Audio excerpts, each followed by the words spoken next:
Okay, we'll try again. Good evening, everyone. Uh, there was a kind of disparity between the microphones and the actual time on there. So it is now 6 o'clock, and welcome to this evening meeting of the Planning Policy Local Plan Committee meeting. The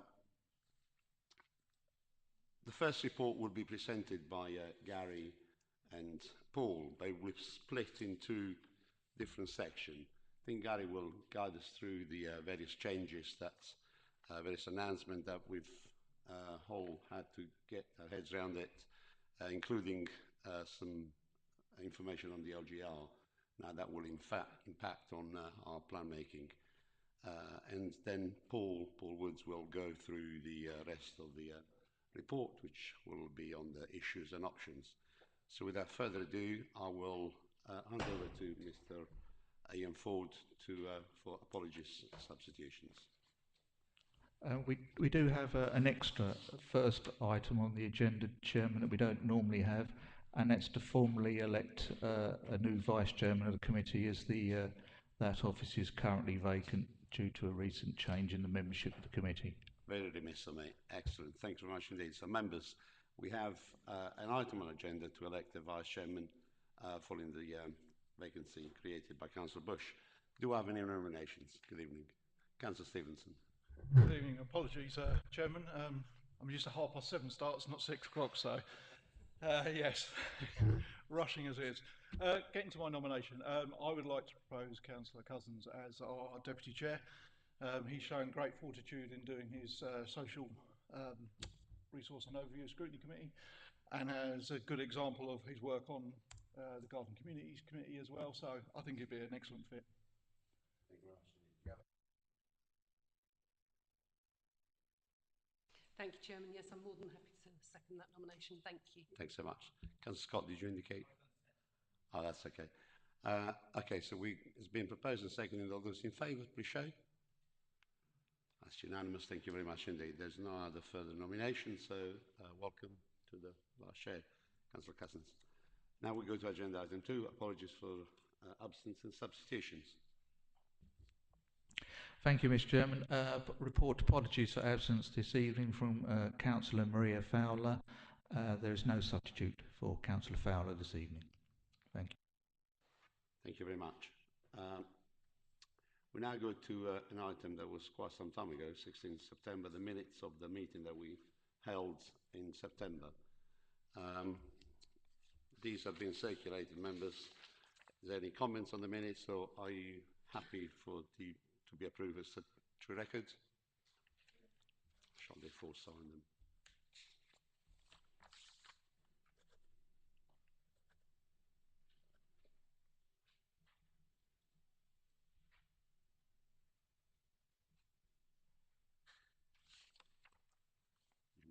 Thank you. Item 4 is declaration of interest. Are there any declarations that members would like to make? I'm looking at Councillor Fairley. Thank you, Chairman. Yep, I'd like to declare a non-registrable interest in item 7, report A1, family members own land at Horsley Cross. Having taken the report into account, together with advice from the monitoring officer, I am able to remain in the meeting and take part in discussions on this agenda item. Thank you. Thank you very much indeed. Mrs. Hastings, we're not to promote you to the level of councillor. Thank you, Councillor Guglielmi. I just confirm, yes, Councillor Fairley and I have been in contact, and I confirm that's the correct approach. Much. Lovely. Okay, so agenda item 5 is question on notice pursuant to Council Procedure Rule number 38. None received, Chairman. Thank you very much. Agenda item 6 is public speaking. Do we have any public speakers this evening?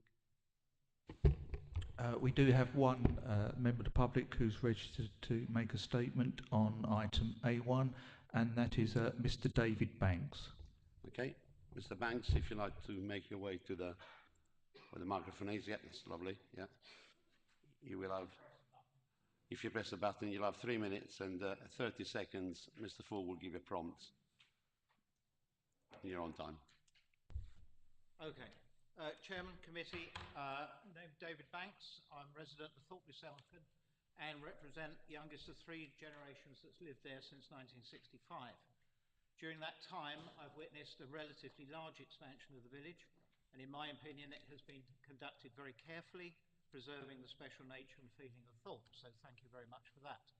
I also note that your prudence will be challenged in the near future with the significant increase in building numbers as directed by the national framework, and possibly made even more difficult with the lack of infrastructure funding by the government, as witnessed by the problems affecting the Colchester Borders Garden community. So difficult times. This evening, I want to raise a slight anomaly within the paperwork in front of you tonight, but also present what I see to be as a huge opportunity for Thorpe. Thorpe Soken is listed as Tier 3 settlement, and question 14 raises the question, these Tier 3 settlements with stations should be a focus for more radical long-term growth. Then apparently we seem to be listed again as Tier 4 under Thorpe Station and Thorpe Maltings. I view that either we have a station or we don't.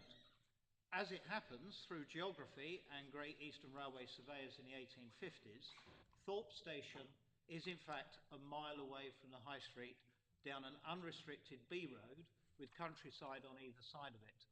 Thorpe, in its true sense, have never had a station within it.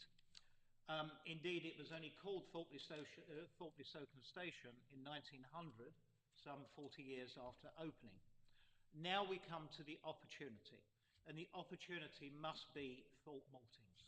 Thorpe Maltings and that area have been crumbling into dust since I was a boy. A derelict pub, and the whole area, frankly, is dismal. Here, I believe, lies the opportunity to look south, to get a grip of the Maltings, and then infill down the B1414, finally linking the village to the station. A much needed bypass, again to the south, could and should be part of this holistic vision. So as a summary, please be gentle with Thorpe Soken. We face years of disruption as the offshore wind farms are connected, and that will happen to the north of the village within a half a mile of its borders. And for any sensitive additions that you see fit, then please look south with infills and bypass infrastructure. As I'm sure you're all aware, the current facilities, the services, and the high street are at their absolute limit. Thank you. Mr. Banks, thank you very much indeed. Extremely well done, good timekeeping. Spot on 3 minutes there. There are no further speaking, so I will ask Gary Gover to give us any comments on what Mr. Banks has said. Thank you, Chairman, and thank you, Mr. Banks. You'll see from the documentation that at this stage we're looking quite conceptually, high level at potential locations for growth, but the comments made are noted. A decision on if Thorpe Soken is going to receive expansion, how that is done, what locations are selected, is very much for the next stage consultation when we get to preferred options. We are aware that there have been land submissions in and around the Thorpe Soken area that will be considered, and there may be other representations at this stage of consultation which will allow us to consider what specific sites, if any, are to form part of the local plan for Thorpe Soken. But the point about the location of the station and the potential for expansion to the south is noted. Thank you very much. We now go to A1, local plan review, changes to national planning policies and update issue and option consultation document. As I mentioned earlier on in my haste, this is going to be split in two sections. Gary will give us an overview on the current situation, including LGR. Then Paul will talk about the issues and options section, which comes after. There will be a pause in between to allow for questions. So over to you, Gary. Thank you very much, Chairman. Good evening, councillors and guests. So as you've rightly said, Chairman, we'll do a bit of a double act. I'll give a broad overview of the NPPF housing targets and new growth options, and then Paul will speak later to the detail of the consultation document itself. At our last meeting that was back in September, the committee agreed to postpone public consultation on issues and options pending the final outcome of the government consultation on proposed changes to the National Planning Policy Framework and its proposed approach to house building targets. We reported that the then recently elected Labour government was looking to introduce mandatory house building targets for all councils, calculated using a very different methodology to what we've seen before, and a methodology primarily designed to achieve the government ambition nationally to deliver 1.5 million homes over the next 5 years, rather than one that is based on local assessments of demographic demand or geographical evidence. Now, as reported previously, this change in policy impacts on the review of the local plan because we need to comply with national policy when we come to review the plan. And the main implication that we reported is that our housing target may well double from around 550 homes a year in our current local plan to a figure in excess of 1,000. And because of that proposed change, I indicated that we might end up having to identify land for the delivery of 7,000 to 8,000 extra homes in tendering between now and 2041, and that's over and above the 9,500 homes already in the pipeline on sites that are either allocated as part of the council's current local plan or other sites already under construction or with planning permission. And that 7,000 to 8,000 homes is double the amount of extra housing we had till that point been preparing options for. We also discussed last time the likely impact on the council's realistic ability to demonstrate and maintain a 5-year supply of deliverable housing sites come January 2026, when section 1 of our local plan reaches its 5th birthday, and that increases the risk of planning by appeal if we didn't push ahead with reviewing the local plan and updating it as suggested. Now, despite this council's formal response to the government consultation and that of many other councils, including our Essex partners, where we raised a range of practical issues in terms of the top-down mandatory approach and its practical delivery, particularly in respect of infrastructure and market factors. But the government has decided to push ahead. So the new National Planning Policy Framework was published just before Christmas, and 1,034 homes a year is the new house building target for tendering, and that's what we now have to work to in reviewing the local plan. I'm going to get this chart up onto the screen there, which is in the presentation pack, and councillors, you would have seen this housing trajectory a number of times now. But in blue are the 6,700 homes built in tendering over the last 11 years. Over the last few years in particular, we have had development in the 7 to 800s, which is well above the red line local plan housing target of 550. In orange and purple are the 9,600 homes we predict will be built between now and 2041 on sites that are already under construction or with planning permission or earmarked for development within the current local plan, including some of the longer term developments such as our share of the garden community and bigger schemes around Clacton like Hartley Gardens. Now, if our housing target had been allowed to stay at the level indicated with the red line through the middle at 550 homes a year, we wouldn't have needed to do very much in the review of the local plan to get us over the line. But even before the general election, we were expecting the target to increase to 770 a year, which is roughly in line with what we've actually seen delivered on the ground, and that would have required land for 3,000 or 4,000 extra homes up to 2041. But now we know the target is 1,034 a year, and that leaves a gap of 7,000 to 8,000 extra homes to plan for. Back when we thought we only needed half that amount, we had an issues and options document lined up and ready to go out for consultation. And that contained 6 alternative spatial strategy options for accommodating that growth in different ways. Some focusing growth on the larger towns, some spreading it throughout the districts, towns and villages in a proportionate manner, some focusing on the villages specifically that have railway stations or railway stations nearby, owing to the comments from Mr. Banks, establishing new garden communities in strategically important locations, or otherwise a combination of all of those approaches.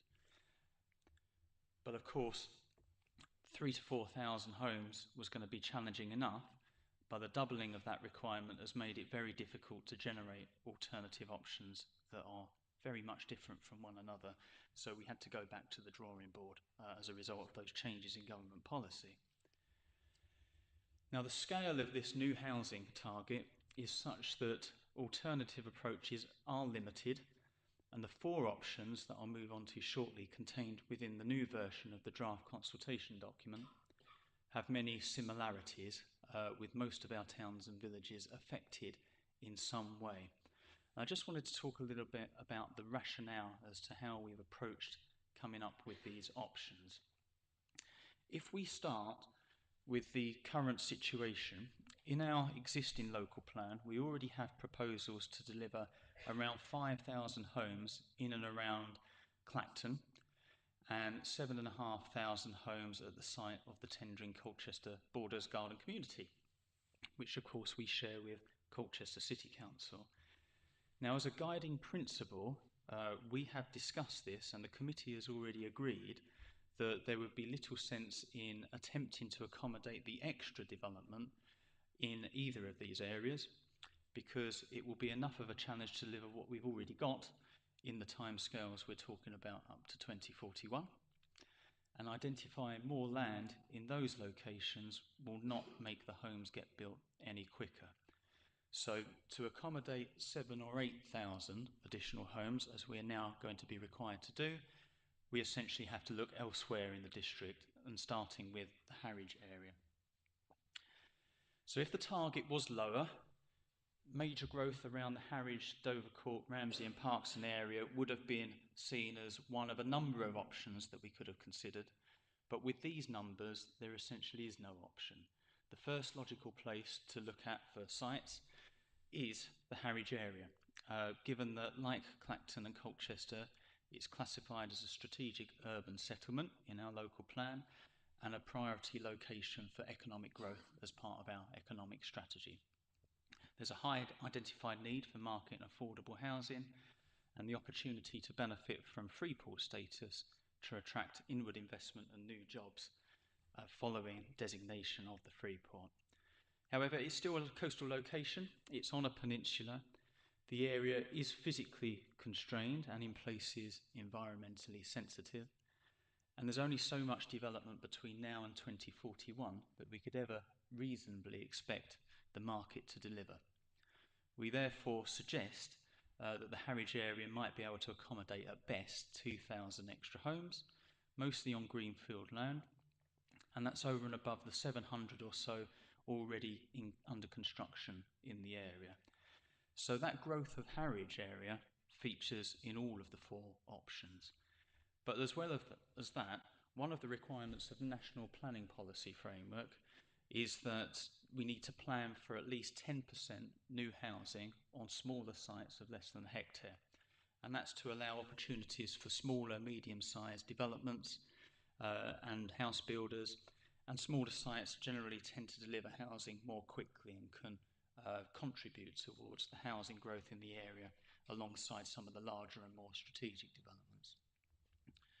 So if we take into account the supply of smaller sites we already have in the pipeline, we anticipate that there would be a requirement to deliver around 500 additional homes to meet the 10% requirement on small sites of less than a hectare. And we would anticipate that a large number of those could best be delivered through the district's rural areas on sites on the edge of villages, even some of the smaller villages. But do note, we are currently proposing, you'll see the little zeros indicated on the indicative plan there. that Elmstead Market and Ardley are given some immunity from accommodating any of the additional development through this local plan review, and that's given the proximity of the garden community within their parishes, the significant amount of development that is already underway in those areas, particularly in Elmstead, and the fact that both parishes now have newly adopted neighbourhood plans. So with 2,000 homes going to Harwich and 500 sprinkled through the rural areas, we would still be short by 5,000 homes of the government target. And this, as we go through these, it will demonstrate the scale of the challenge that these new government figures have presented to us. So the next logical step is to look for sites in and around our smaller urban areas, and by that I mean Frinton and Walton, Manningtree, Lawford, Mistley and Brightlingsea. But like Harwich, they're all coastal areas, all with major physical and environmental constraints, where some significant developments are still underway, and there are limits to what the market and local infrastructure can realistically expect to accommodate. 1,000 homes, therefore, is as much as we currently think those areas can deliver up to 2041, with the likelihood that the Frinton and Walton area is better placed to accommodate a larger proportion of that 1,000 than Manningtree and Brightlingsea. But even with that development around the smaller urban areas, we're still short by around 4,000 homes of the government target. So where do we look next? Well, our district's larger villages with railway stations nearby on the Colchester-Walton branch line have in recent years already seen some considerable growth. But there is a logic in sustainability terms of locating new housing in locations close to railway stations to maximise the opportunity for people to commute for work, education and leisure by public transport. Now, you can't force people to do that, of course, but by locating housing near those transport interchanges, you're maximising the opportunity. So additional growth in those areas wouldn't be particularly popular given the developments that have happened or are already happening, but Alresford, Great Bentley, Wheeley, Thorpe-le-Soken and potentially Kirby Cross could potentially accommodate another 15 homes between them through further greenfield expansion, which is broadly proportionate with the levels of development we've seen in recent years or that we're seeing at the moment. However, even that extra 1,500 homes doesn't get us over the line. We'd still be around 2,500 homes short of the target, demonstrating yet again the scale of this challenge.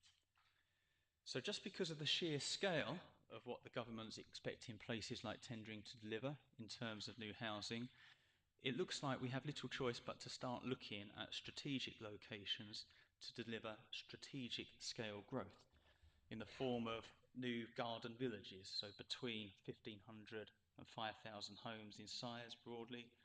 And that's a scale of development that, if done well, can deliver its own infrastructure, new schools, new community facilities, open spaces and key transport improvements. But because, as we know from our own experience of the tendering Colchester Borders garden community, it could take many years just to do the planning bit. And it could take best part of 5 to 10 years before the new homes are actually started.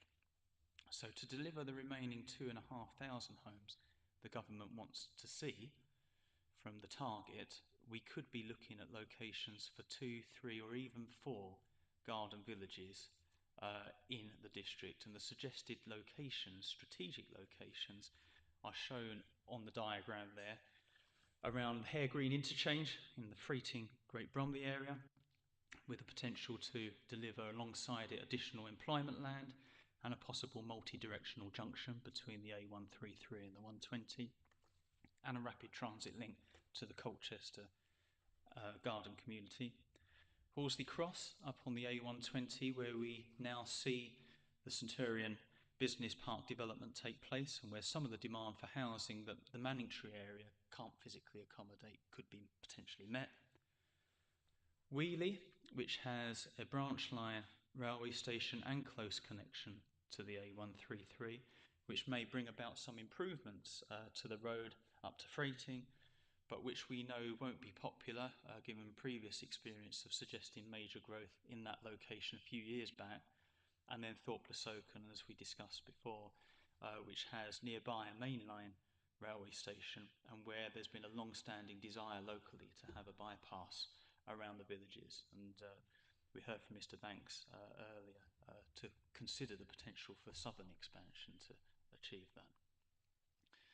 So within the new version of the proposed issues and options document, we've gone from 6 down to 4 alternative options to accommodate a potential 7,000 to 8,000 extra homes between now and 2024, on top of the 9,500 already in the pipeline.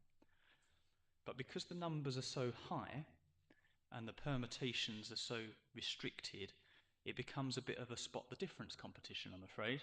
Don't worry, I'm not going to run it as a quiz or anything like that. All of the 4 options propose 2,000 homes at Harwich, a new garden village at Hare Green, and different scales of development across all of the district's other towns and villages. So very quickly, option A.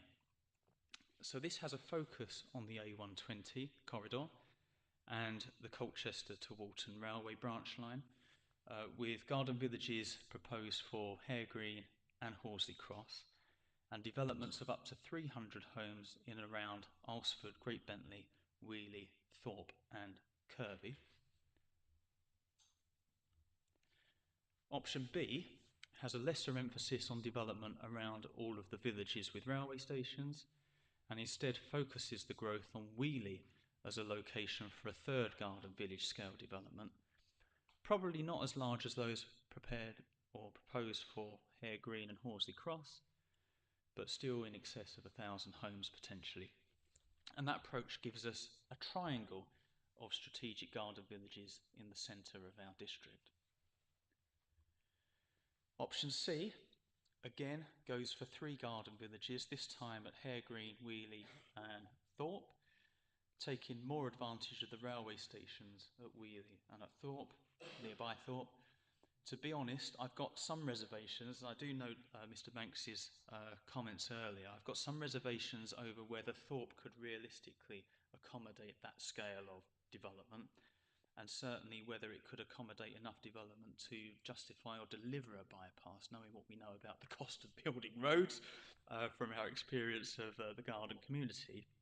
But we'll see what other people think about it in the consultation and whether that could be a feasible approach to take. And then finally, option D goes for 4 garden villages, Hare Green, Horsley Cross, Wheeley and Thorpe. And instead of having much lower levels of development around the smaller urban settlements, instead of having sort of larger developments around places like Frinton Walton, Manningtree and Brightlingsea, there'd be a smaller proportion of growth going to those locations. And this approach very much pushes development away from the coastal towns and towards the centre of the district. Again, note my caution around Thorpe as a location for that scale of development, but again, note the suggestion and comments from Mr. Banks earlier, which we will, of course, take on board. Now, there could be other permutations. It's been a struggle to find these 4, to be honest. And as part of the consultation, we will invite people to put other suggestions forward for consideration. But based on our current knowledge and understanding of the district's geography, opportunities and constraints, we are recommending these 4 options for consultation, all of which are very challenging in their own right.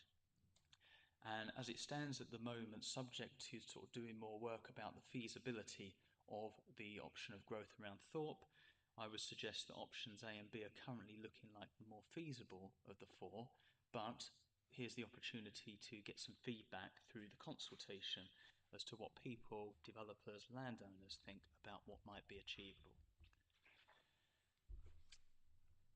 And there's the 4 shown all together. I don't expect you to be able to make out all the specific numbers or diagrams from that distance, but they're on the page there and you can see them within the pack that has been distributed.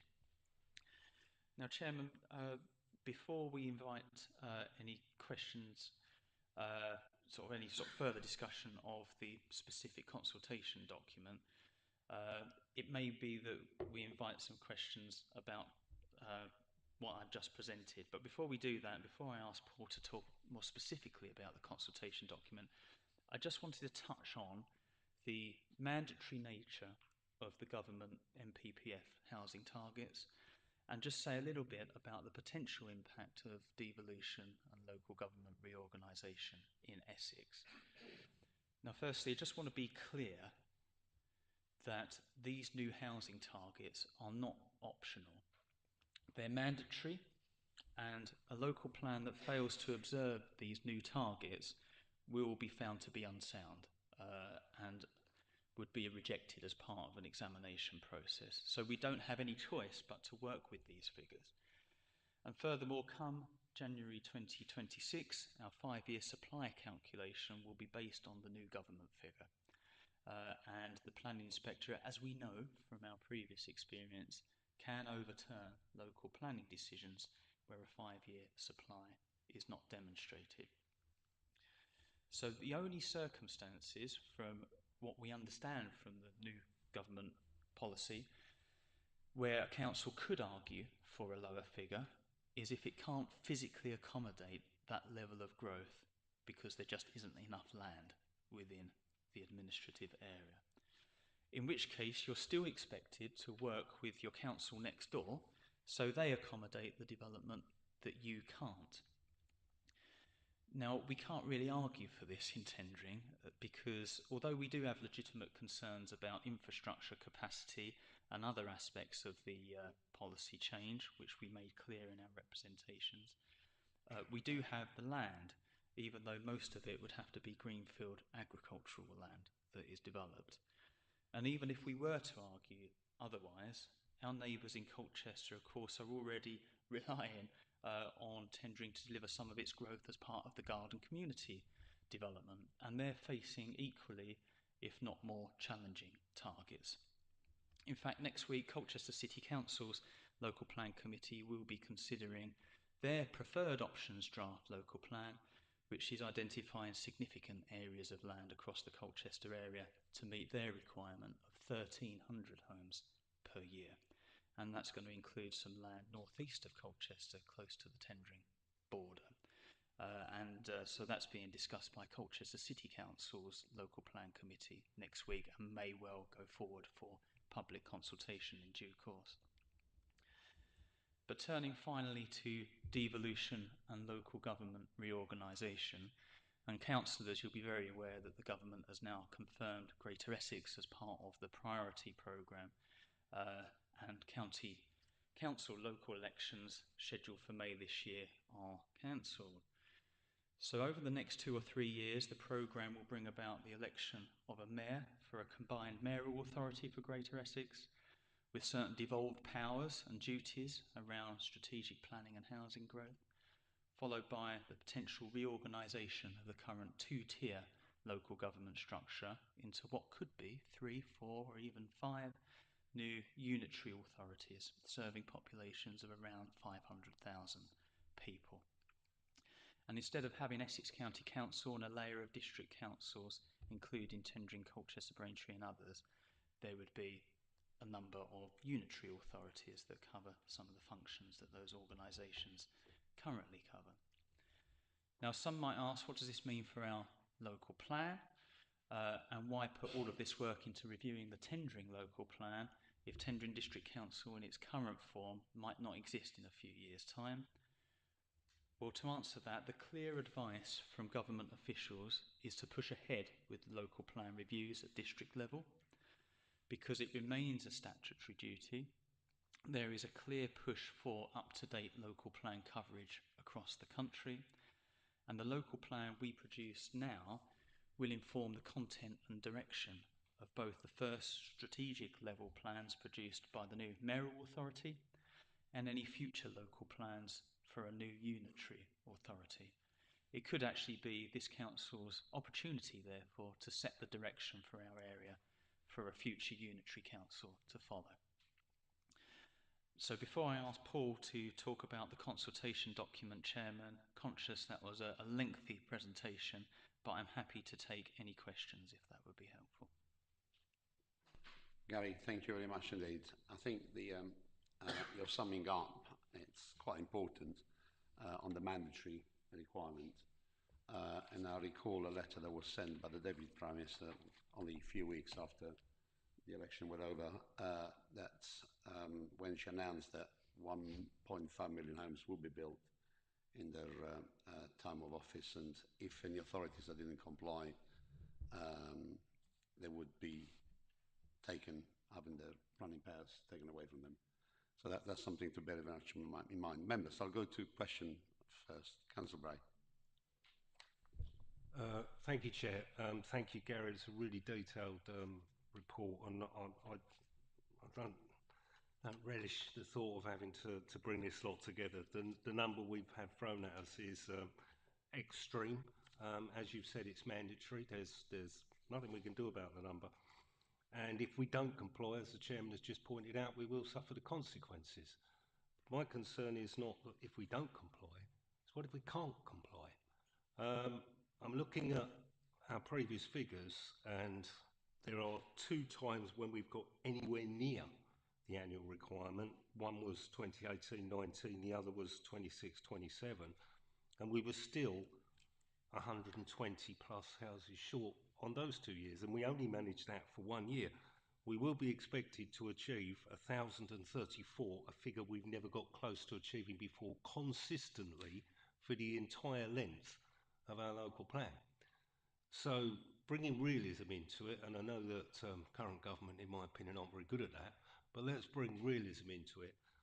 What is the realistic possibility, no matter how hard we try, of actually achieving that number, given the known shortage of developers, bricks, supplies, builders? And what happens if, despite our best efforts, we can't do it?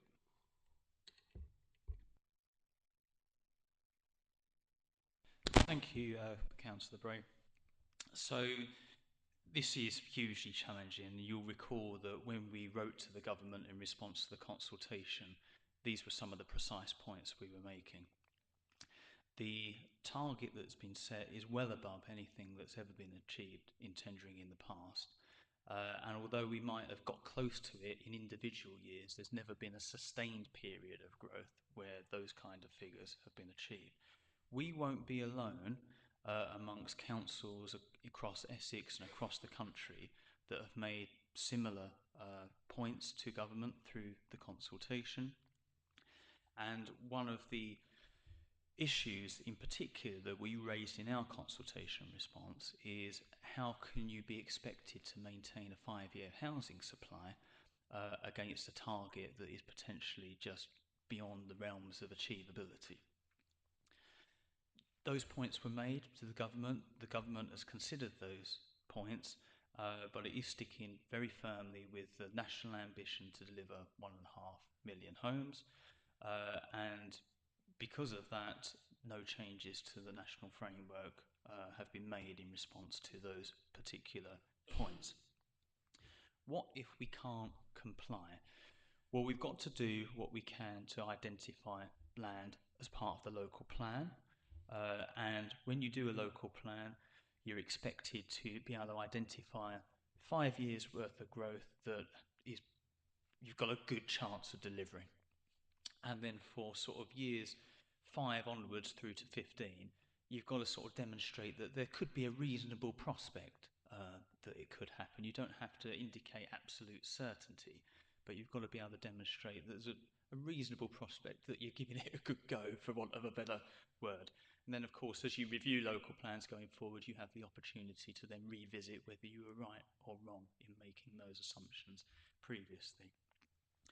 But ultimately, government will expect local plans to be submitted to the Secretary of State that demonstrate the locations for meeting this level of growth.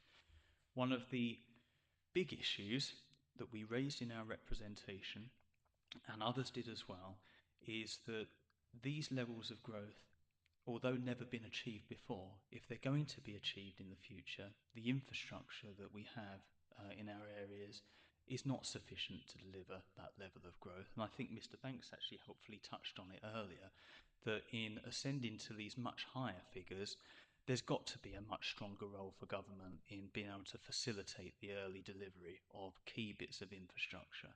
Because if that's not going to happen, and we know from our own experience of working on the garden community how challenging that can be, if that's not going to happen, then I remain sceptical as to whether the targets can be delivered, but we'll have to see what further announcements the government makes later on in the year. Just very quickly, first, thank you for that. So just to clarify, we were consulted, we answered the consultation and we were ignored, but we're not alone. Actually, pretty much every council in the country was too. No, thank you for that, Gary. That's a clear answer. I'll let somebody else have a go because they've probably got some other ideas too. Thank you. Councillor Fairley. Thank you, Chairman. Yeah, thank you, Gary, for that report. Depressing.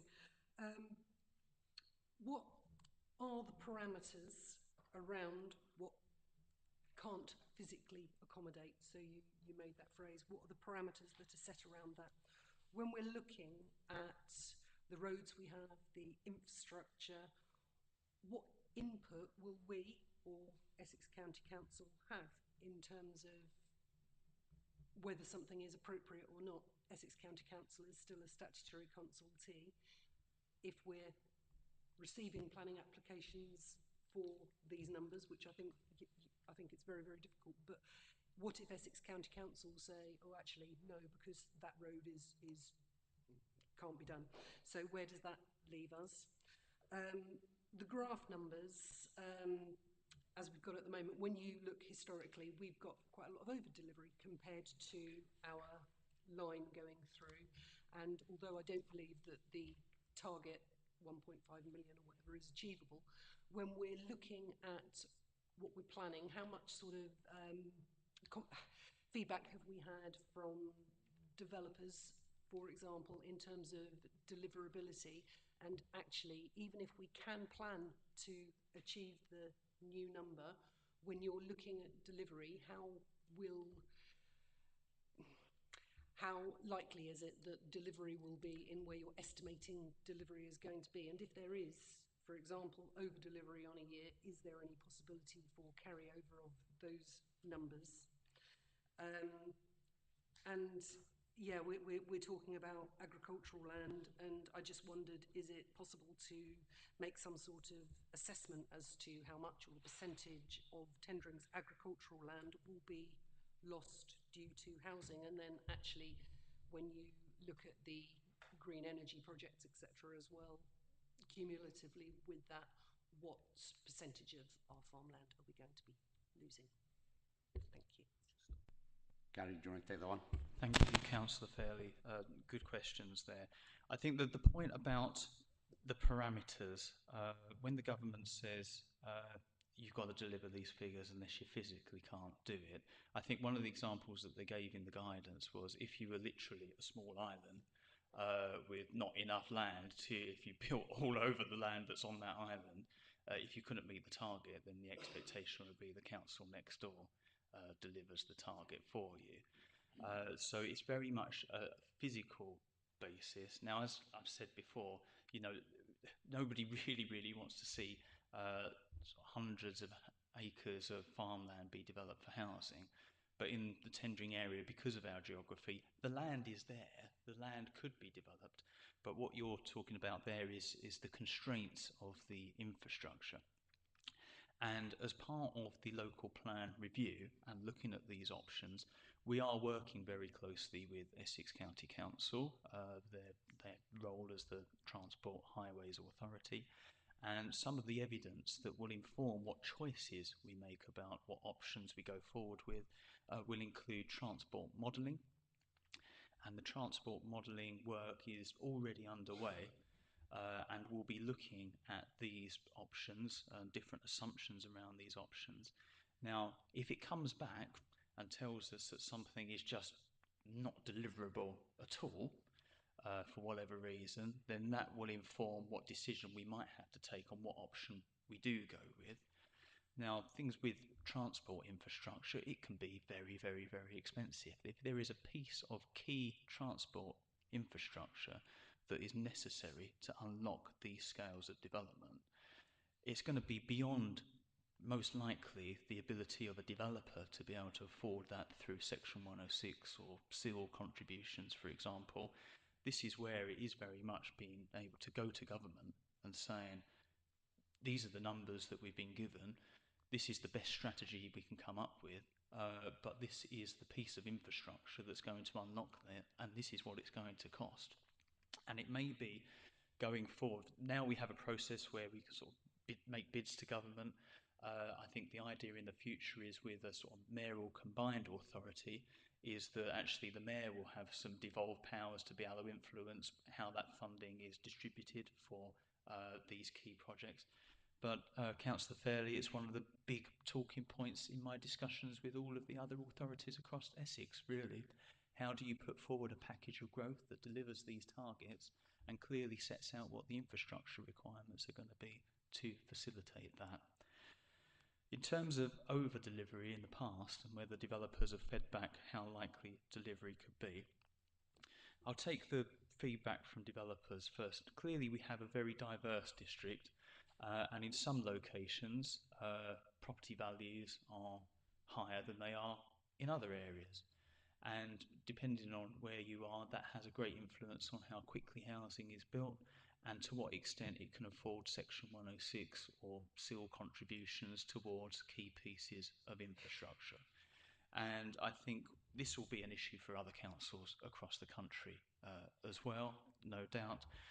But we do get feedback from developers concerned that the scales of development that are being proposed and potentially some of the locations being suggested cause viability concerns. And there's only a limited amount of money that can be secured from a development to go towards infrastructure. So that's general feedback, I admit, but key to this, as well as that highways modelling, is an infrastructure delivery plan and an understanding of the viability. If something's not viable, it shouldn't be in the local plan. In terms of can you carry forward over delivery from previous years into the future? Well, when we get into this period of time, going forward under these new targets, then in some years you might get a bit more, and that might, if you might get a bit less the next year, but if overall you're on trend, then you're generally okay. But what we have been told that we can't do is take the over delivery that we've had against our current target of 550 and carry that forward.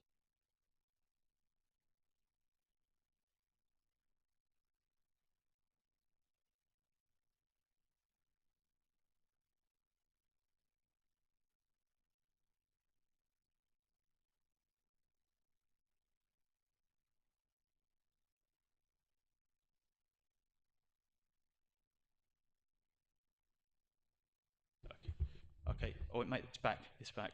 There we go. Is that a hint? It's telling me to stop talking. Somebody had to do it. Agricultural land. How much agricultural land would be lost very much depends on what option we end up going for and what sites would be involved. Another factor is how dense developments might be in certain locations. The higher the density, the less land potentially you need. We won't be able to give an accurate view on that until we're perhaps at the next stage. But one of the factors that we will take into account, and it might not be a determining factor as to what sites and what options we go forward with, is the grading of agricultural land, because there are grades 1, 2, 3A classed as best and most versatile agricultural land, 3B, 4 and 5, lower quality agricultural land. As far as it is possible, we try and work with the lower grade agricultural land, but sometimes it's just not possible to do that.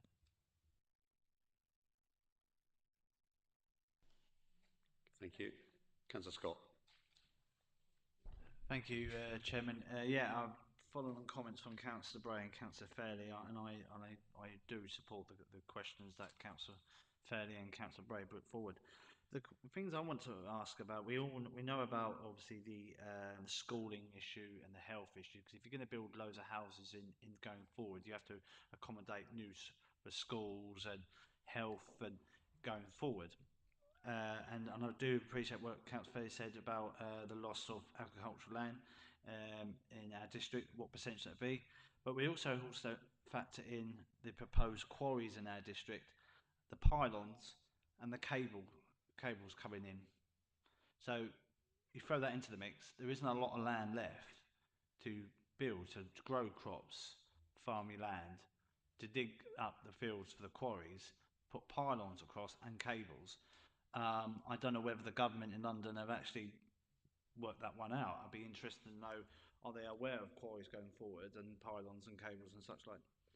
The other thing is, I saw on BBC Look East a few months ago with reference to a big development that was happening in another part of the East Anglia, and there was a shortage of water. If you're going to have all these houses coming to being built to our district, these people need fresh drinking water.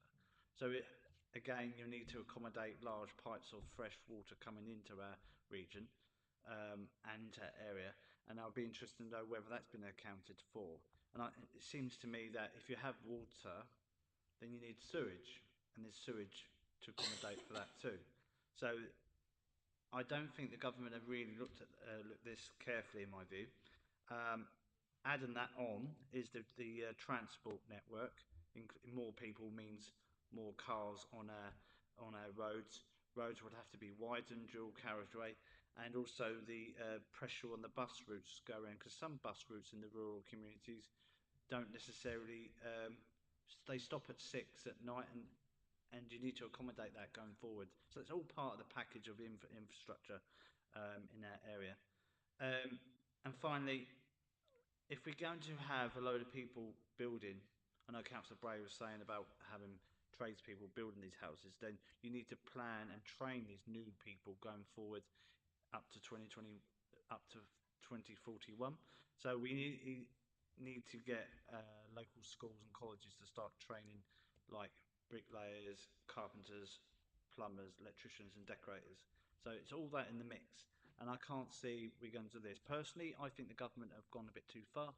And finally, on the questions on the 1034, I was led to believe there was 1043.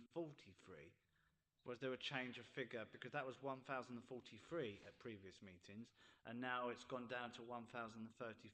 I don't know whether that's a typo or it's genuine. Thank you. Gary, before you respond to Councillor Scott, I think you made some really good points there, but the one thing that Gary will not be able to do is to comment on government policies. We can, but I don't think officers can. So over to you, Gary.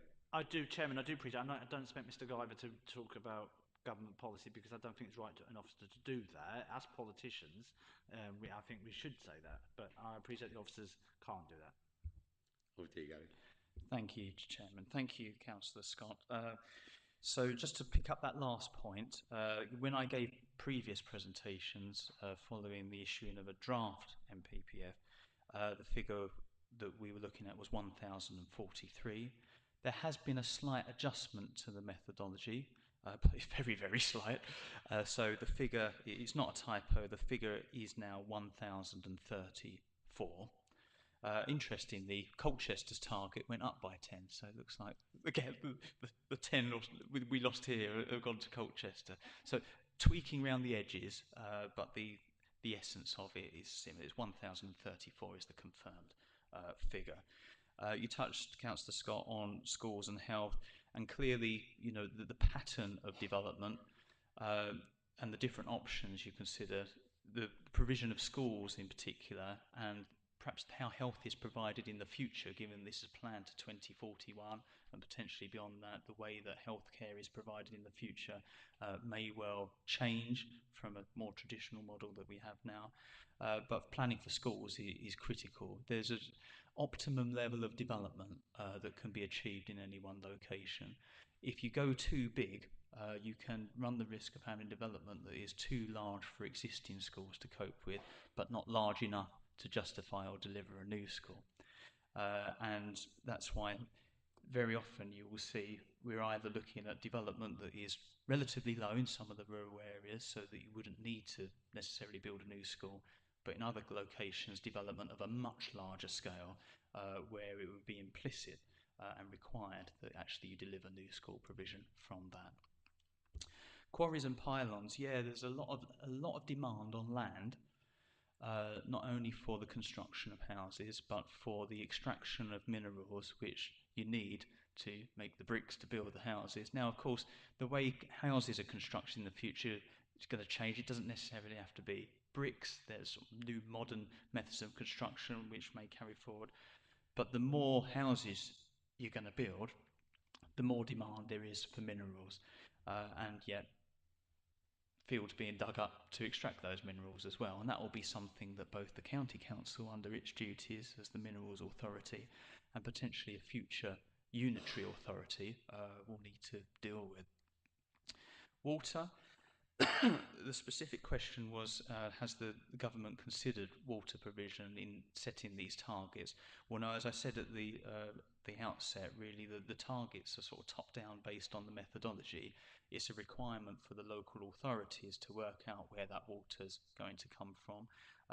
We are in discussions with both the providers of water about what the capacity is and also how sewage treatment is dealt with. Now, these discussions are sometimes best had either as groups of councils or a more strategic level, and actually the water cycle study, which is part of the evidence that will inform our local plan, we've done jointly with Colchester, I believe. So these things are being looked at. I can't give you cast iron guarantee that we've got the answers, but the technical work is being done on that. Transport, I think I won't say much more on that otherwise, other than we're doing the modelling, and there is an expectation coming through from both government and the Highway Authority policy to do what we can to create patterns of growth that encourage people to walk, cycle and use public transport as a priority over car usage. But in reality, of course, people will still use cars. What type of cars they use, you know, the technology is evolving all the time. But there is an onus on us to try and plan in a way which maximises the opportunity for people to walk, cycle, get the bus or train somewhere. Training for skills, so that we've got people within the trades that are able to deliver these homes. Well, that presents a bit of a dilemma, but also a massive opportunity in terms of employment going forward. And you will see we've had quite a lot of development in the tendering area, and you also probably see that we've perhaps had a growth in sort of tradesmen's vans travelling around the area, because a lot of our employment growth has actually been in supporting the construction industry. So yes, a challenge. We need more builders, we need more people to do the work, but also an opportunity in terms of employment. Thank you, Gary. Did you want to come back, Scott? Thank you, Chairman. Yeah, Mr. Guider, thank you for those comments back. One thing I will say is, we, as a district, we have a high population of elderly people who wish to remain in their communities.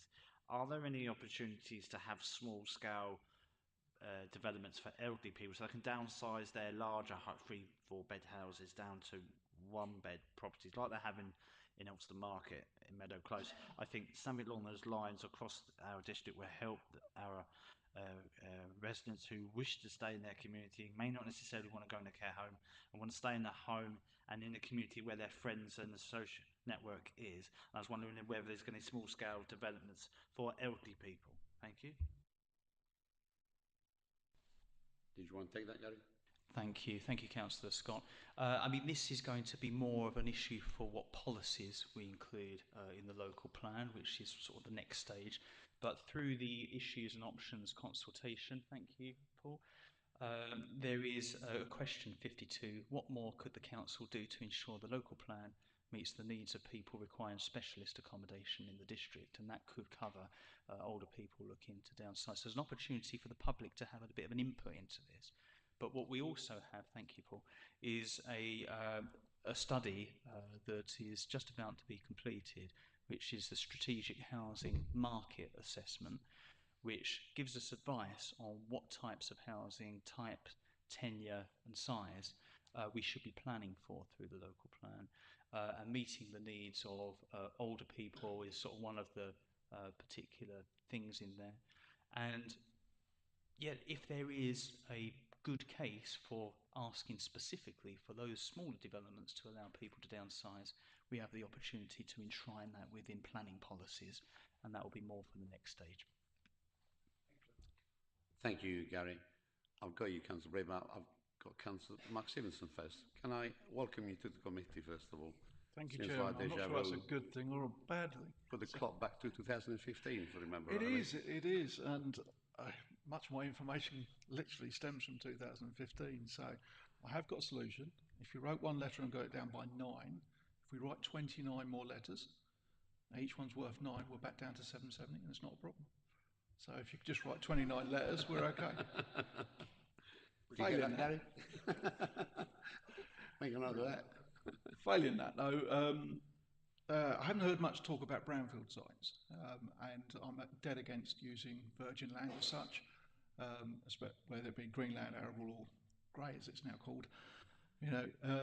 So I was curious, even if it's only a small amount each year that would copy, it would make a dramatic impact on, say, a small village that didn't have to have sites put on it because, for instance, Clacton's got several brown sites in the town centre, and we could use them to build houses, and that would improve the economic viability of the town centre whilst not having houses built on arable or green land. I was wondering, have we done a call for sites yet? And the reason why I say that is that we're heading for a cliff edge. At the moment, we've got a 5-year land supply. Is that still a thing? I'm sure it is. But sometime in the near future, we're going to go from a 5-year land supply to a 2-point-something land year supply. In which case, that will be very much like in 2015, will be at the speculation of developers. And if we're at the speculation of developers, then if we're trying to work out which plan suits us best, it would probably be a good idea to get an indication of where the developers would like to build. So that's the reason why I'm saying about call for sites. Going to your options, I looked at option A, and you're talking about running down the railway focus. We only have one train an hour, and it's misleading at best. That would be a good place. What you're basically going to do is end up pushing people into cars. We already have that from Frinton all the way through Thorpe, all the way down to the A133. So I think, if we're going to do that, then infrastructure is going to be key, and I don't think we can do it, and it's not really viable. But I did like the idea of the A120 and using that as an economic corridor, and I don't think you've explored that enough. Why do we only need to have 2 garden villages along that A120 corridor? It's an aspiration of in fact, all administrations was to get the A120 dualled from Stansted all the way through to Harwich.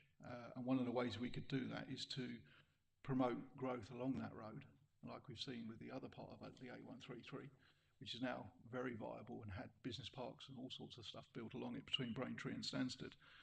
And that's what we're kind of looking for here, and that would give us a nice long stretch in which we could identify a long area of growth.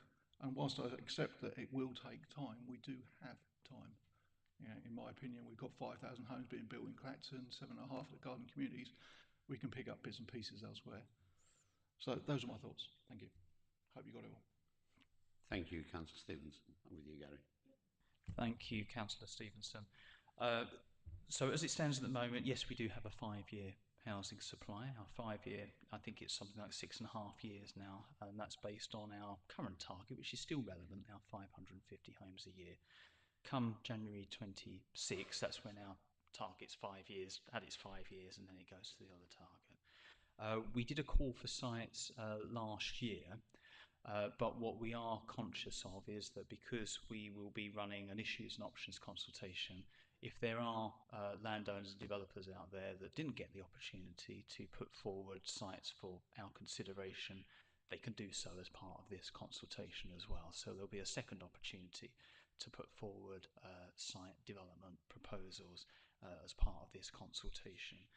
And the point that you make is a very relevant one, because as we get nearer to that January 26 cliff edge with the 5-year supply, there may be a case in the run up to that where we might want to look a bit more positively at site proposals that may not necessarily be part of our current adopted local plan, but might be coming through in terms of the drafts of the local plan, because we might want to be a bit more proactive in granting planning permissions for acceptable housing developments, if that helps us get a bit of a running head start at meeting our 5-year requirements going forward.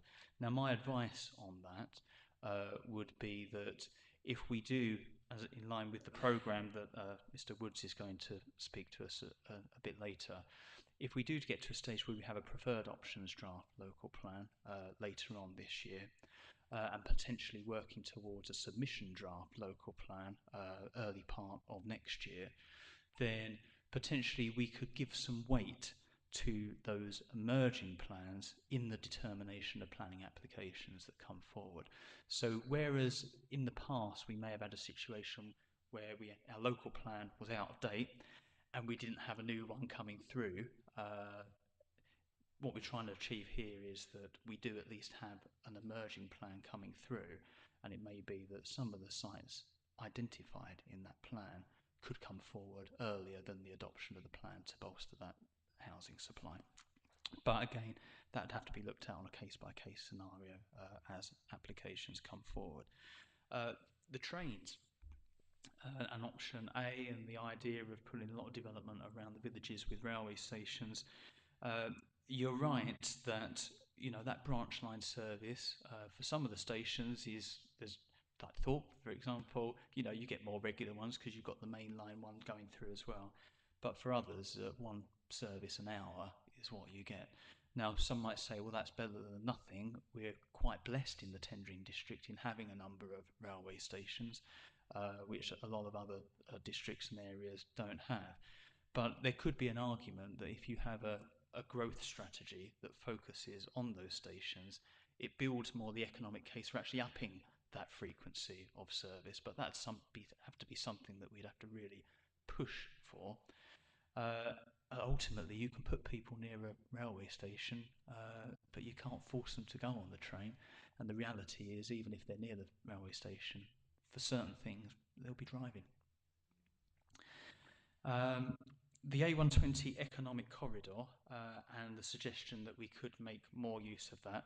Now, I think in some of these options, we've gone quite heavy on the 120 as a corridor, with the major expansion of the Harwich area, which we haven't seen in previous local plans. The proposition of having major development around Hare Green and Horsley Cross. Those three areas together form a bit of a strategy, and with the requirements of Bathside Bay in terms of requirements to upgrade the 120 in different locations, that kind of strategy might accelerate some of the improvements that are needed. The suggestion that perhaps there could be other locations along the 120 that could contribute towards that as a strategy. We are open to suggestions as part of the consultation. Other permutations, alternatives could be put forward. All I would say about that is, though, that it's quite hard, I think, as you alluded to, Councillor Stevenson, to get a garden village up and running from scratch. And whereas you may be able to sort of build upon existing infrastructure in locations like Harwich, Hare Green, perhaps to a lesser extent Horsley Cross, but it's getting better. The area between Horsley Cross and Harwich is very rural in nature, and I think a lot of upfront investment in infrastructure, particularly around utilities, might be required in some of those other locations to get potentially another garden village up and running.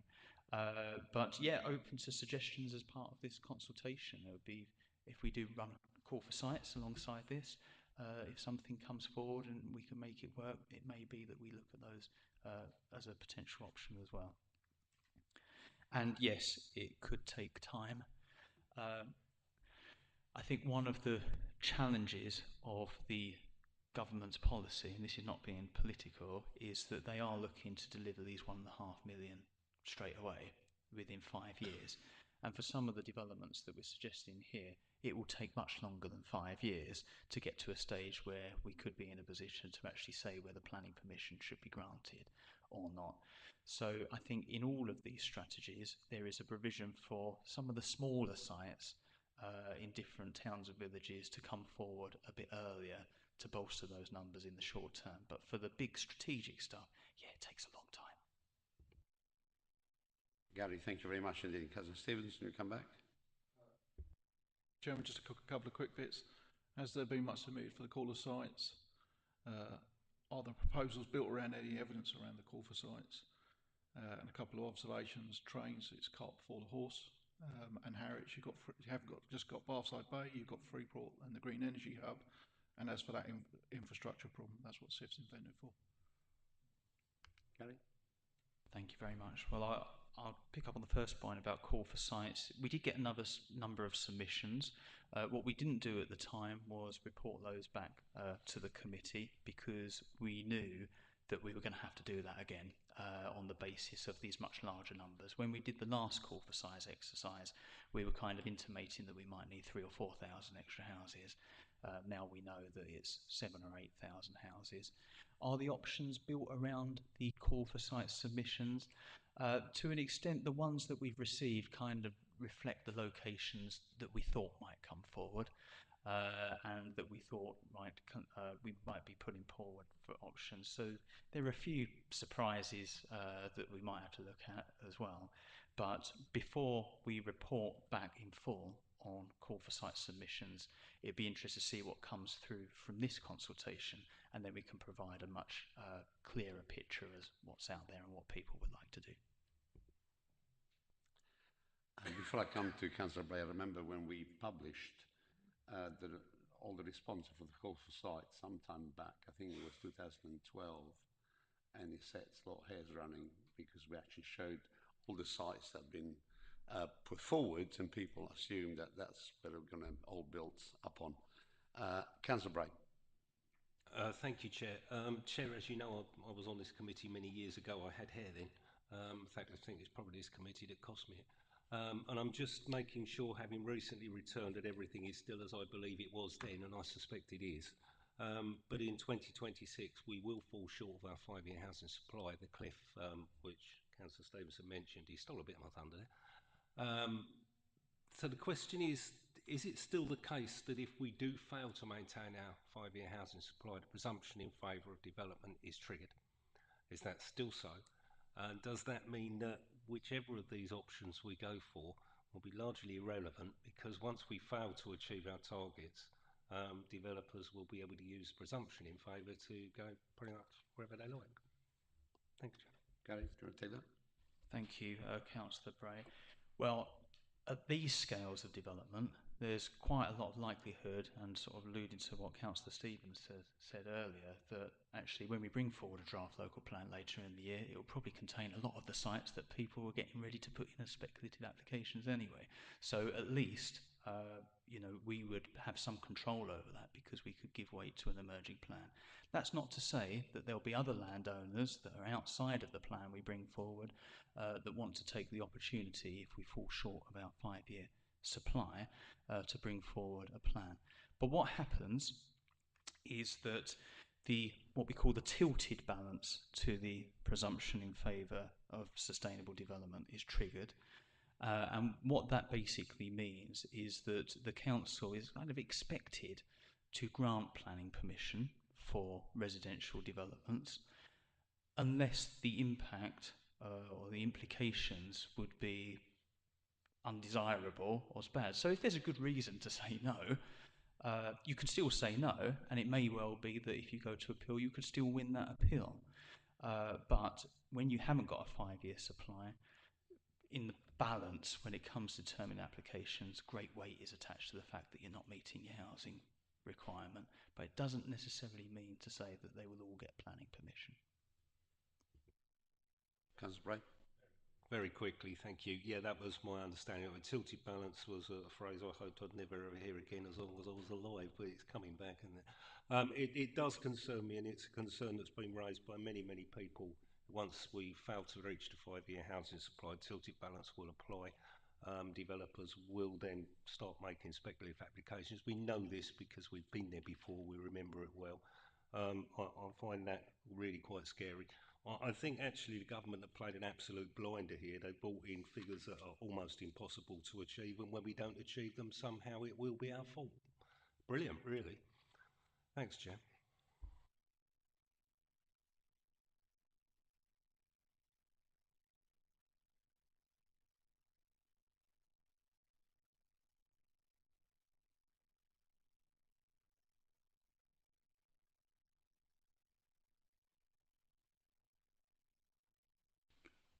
Thank you, Chairman. Good to be here. I think you know my personal view on the government's imposition of numbers. I've said it more than once, but it's a personal view, not the view of Cabinet. Interesting questions and debate. Lots of very valid points. I mean, the impact on farmland, the infrastructure. You know, the government have turned around and said, you will build these with absolutely no commitment, as far as I'm aware, to putting the infrastructure in to support that. So, you know, but unfortunately we are where we are. Mr. Guyver has presented yet again things that we don't necessarily like in a positive way. So thank you for that, Mr. Guyver.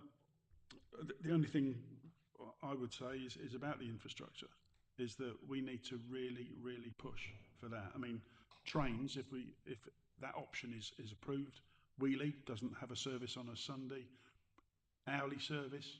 Greater Anglia is going back into public ownership in July, I think it is, so it'll be owned by the government, which may mean that there is an increase in service, and elsewhere where the service has been increased to half hourly, usage has gone up or doubled or even gone up further. So I think we definitely need to push all that, but infrastructure must follow or come before, like we're trying to do with the garden community. Those are just my thoughts. Lovely, easy to read report as well. So I know Mr. Woods hasn't even started yet, but they are nicely written reports. Thank you, Chairman, for allowing me to make comments. Thank you, Councillor Baker. Before we go to the recommendation, just got a couple of thoughts and comments. One thing that's not been brought up is the once all these plans, we will not be the only authority in the same boat. So somewhere along the line we'll be ready to submit, and the backlog of submission will be huge.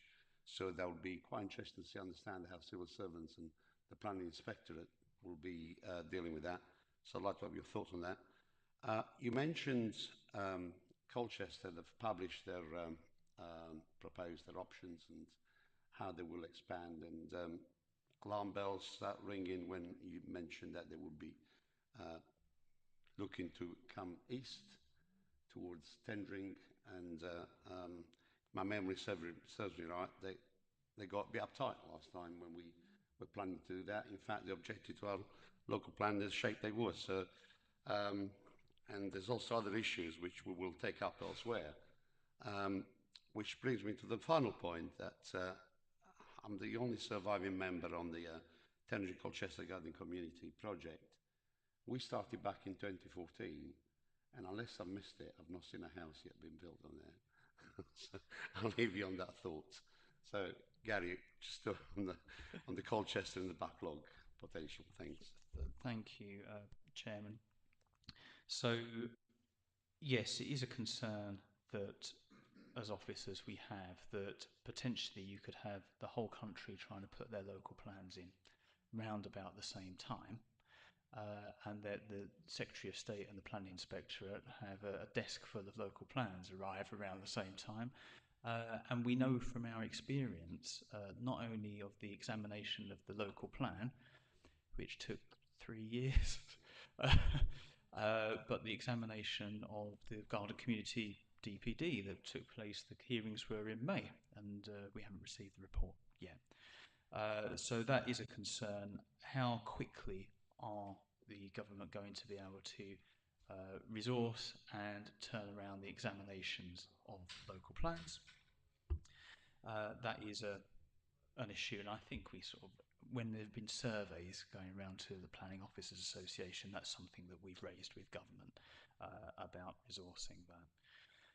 In terms of the garden community, Yes, no houses built as yet, but you know, ever the optimist. You know, there is development happening at the site, of course, as you well know, on the early parts of the infrastructure. So the houses are not far off, but of course they've got to go through the process of putting in a planning application, and the joint committee considering that planning application before any houses are built. So yeah, over a decade, well over a decade in the planning. Colchester's local plan, they're a stage ahead of us in terms of they're going to preferred options stage, and that would be the next stage for us. They have a report going to their local plan committee, their equivalent committee, on the 17th, which is next Monday, and it will be up to the members of that committee to decide whether the plan that is being presented to them goes out to public consultation, and we may wish to consider making comments on that consultation when it comes out. But yes, such is the challenge for Colchester in accommodating their huge target, 1,300 homes a year. There's a lot of land being shown in there that's provisionally allocated for housing, including some land to the northeast of their town, extending to the boundary of Tendring. Gary, thank you very much indeed. Now, I've got no further comments from anyone else. We'll go to the recommendation. It's quite lengthy. I will read it out if people wish me to. Chairman, I didn't know whether Mr. Woods is sort of prepped to just give a quick overview of the actual document itself. Well, I completely got. There may not be as many questions on the document itself, but if you're happy to pass to Mr. Woods to just give an overview. Over to you, Paul. My sincere apologies. I'll get a sidestep here. Thank you, Chairman. Good evening, members. Just to briefly remind members how we got to where we are, in December 2023, the committee agreed to commence the review of the local plan in line with a set of guiding principles. And one of these principles was to do with the timescales, aiming to have the updated plan ready for submission for the government's deadline of July 2025. And work was progressing well, and the committee agreed the first public stage of consultation in May last year, the issues and options consultation documents.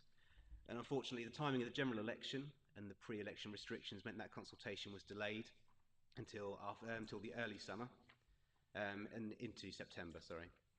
And then in July last year, the new government published a consultation on a new version of the NPPF that, among other things, would mean that there was a significantly higher housing target for Tendering's local plan. And so in September, this committee agreed to postpone the consultation again so that we didn't consult on options to meet a housing need that we were sure would fall significantly short of the new government's ambitions. And as Gary set out, we now have confirmation of the district's new housing target, and so we've updated the issues and options document accordingly.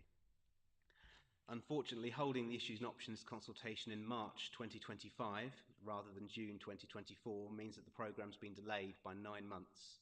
And from where we sit now, it's clear that we won't be in a position to submit a local plan for examination this summer. Fortunately, the government, as part of their wider changes to the planning system, have extended the deadline for local plans that are being prepared under the existing system until the end of 2026, which means that Tendering can continue to work on the local plan that we've begun and not have to wait until full details of the new style local plans have become available. But a key driver for Tendering is that our current local plan will reach 5 years old in January 2026, and so it's important that the process here moves as quickly as possible.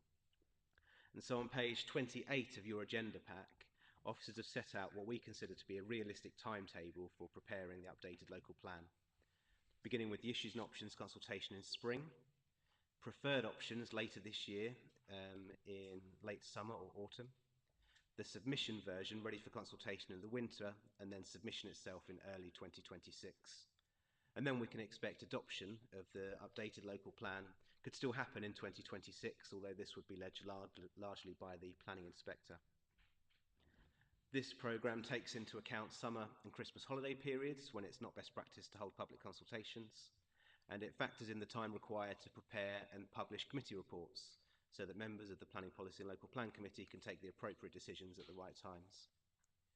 Now, the NPPF, as Gary has mentioned, says that policies and emerging plans can be given weight when determining planning applications.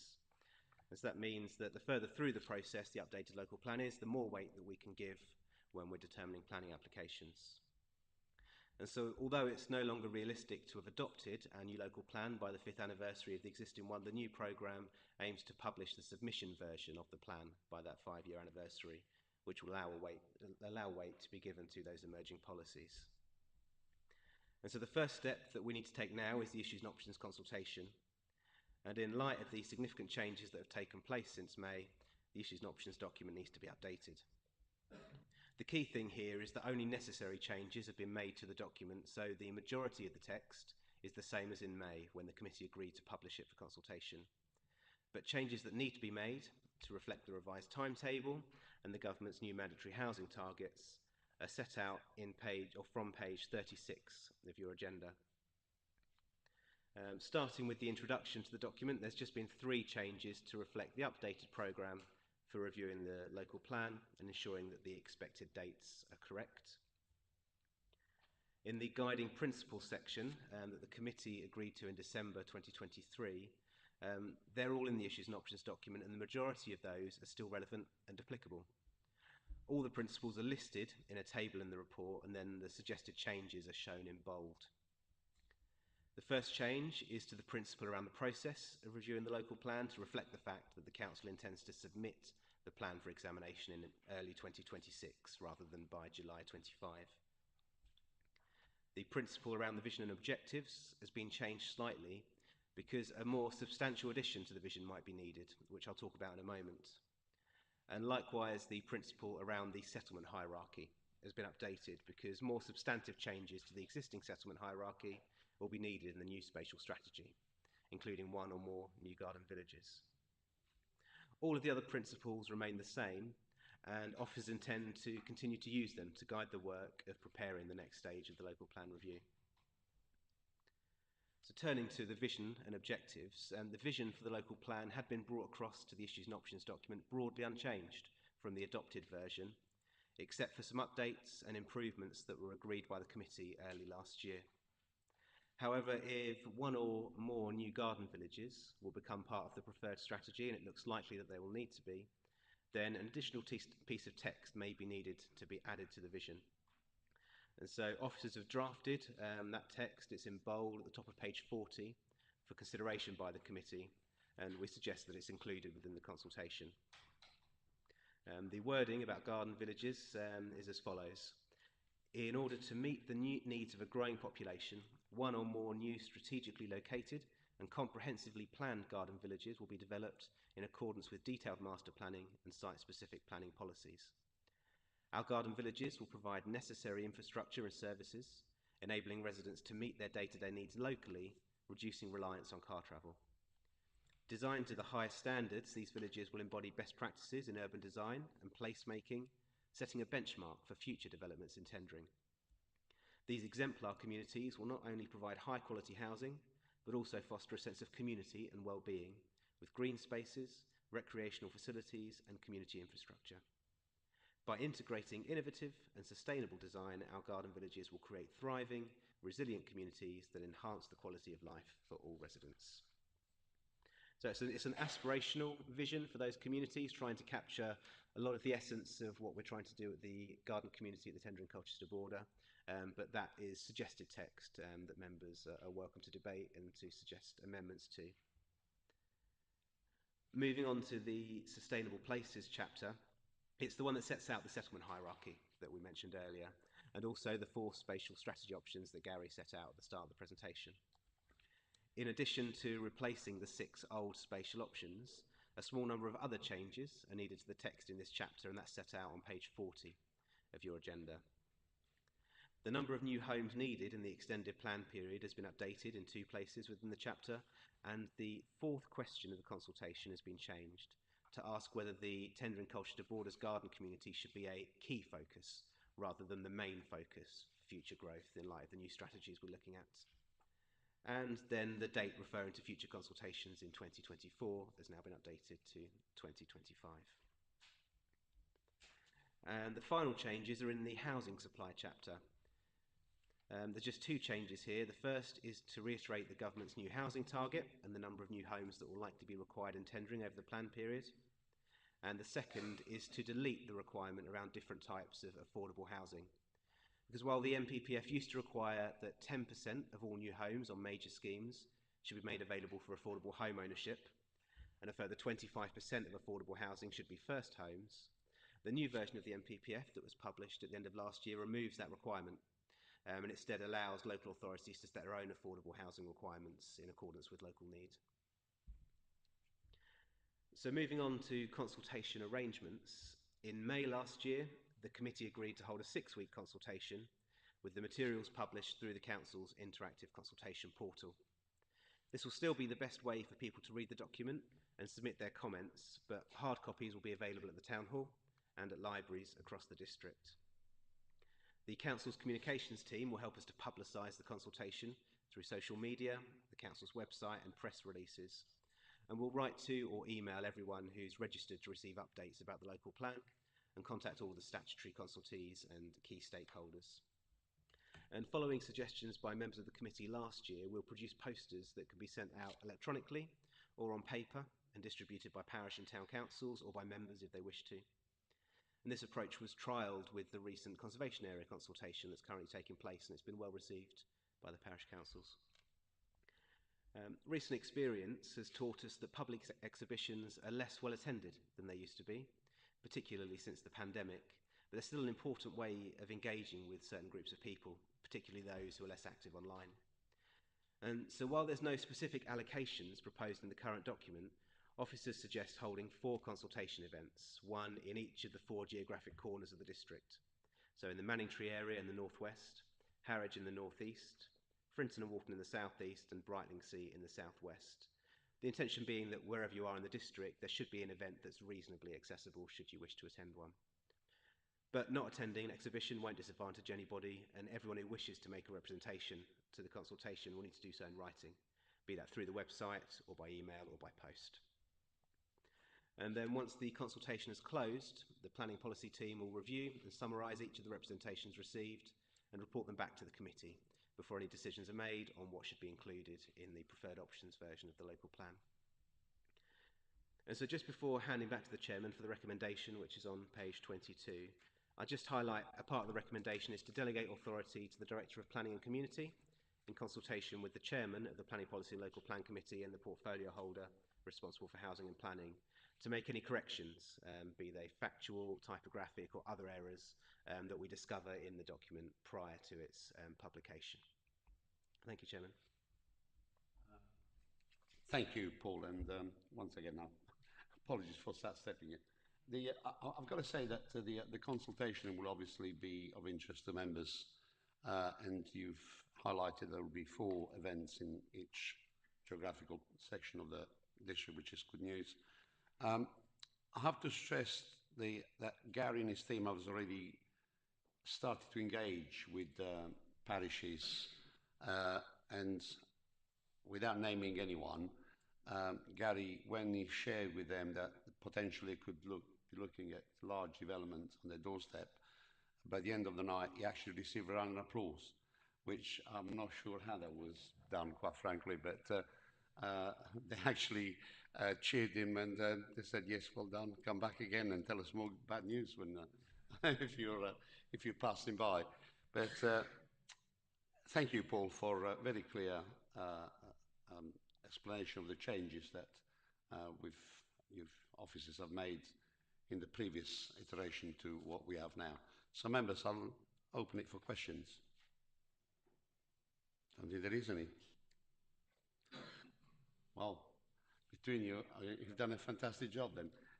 Excellent, thank you very much indeed. Andy, Councillor Baker, any comments from you? Thank you, Chairman. Okay. I will read the recommendation because it's quite lengthy, and Paul has already alluded to one of those that delegates the authority to carry out and manage changes in consultation with Councillor Baker and I as the chairman of the Planning Committee. Right, the Planning Policy and Local Plan Committee notes notes the contents of the report. B, considers the recommended version of the previously agreed guiding principles, vision objectives and spatial strategy options, and agrees that the inclusion within the updated issue of the option consultation document C agrees that the Tendring District Local Plan Review issues an options consultation document as set out in Appendix 1 with any changes requested by the committee be published for public consultation in accordance with the Town and Country Planning, Local Planning England Regulation 2012, in accordance with the consultation arrangements set out in this report. D agrees that delegated authority be given to the Director of Planning and Community in consultation with the Chairman of the Planning Policy and Local Plan Committee and the portfolio responsible for housing and planning to make specific changes to the aforementioned consultation document, both in response to the committee request and address or correct any minor factual typographical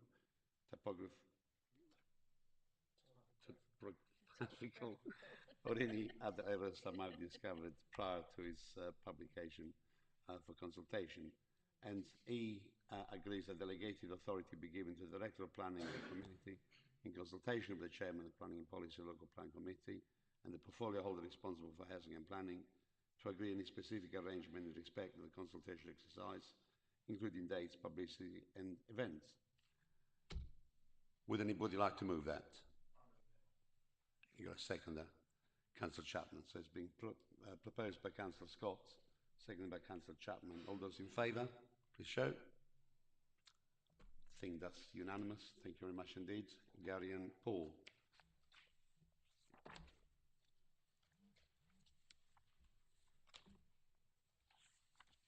The next item, it's A2, a local development scheme and evidence-based. That's in the hand of Paul. Over to you. Thank you, Chairman.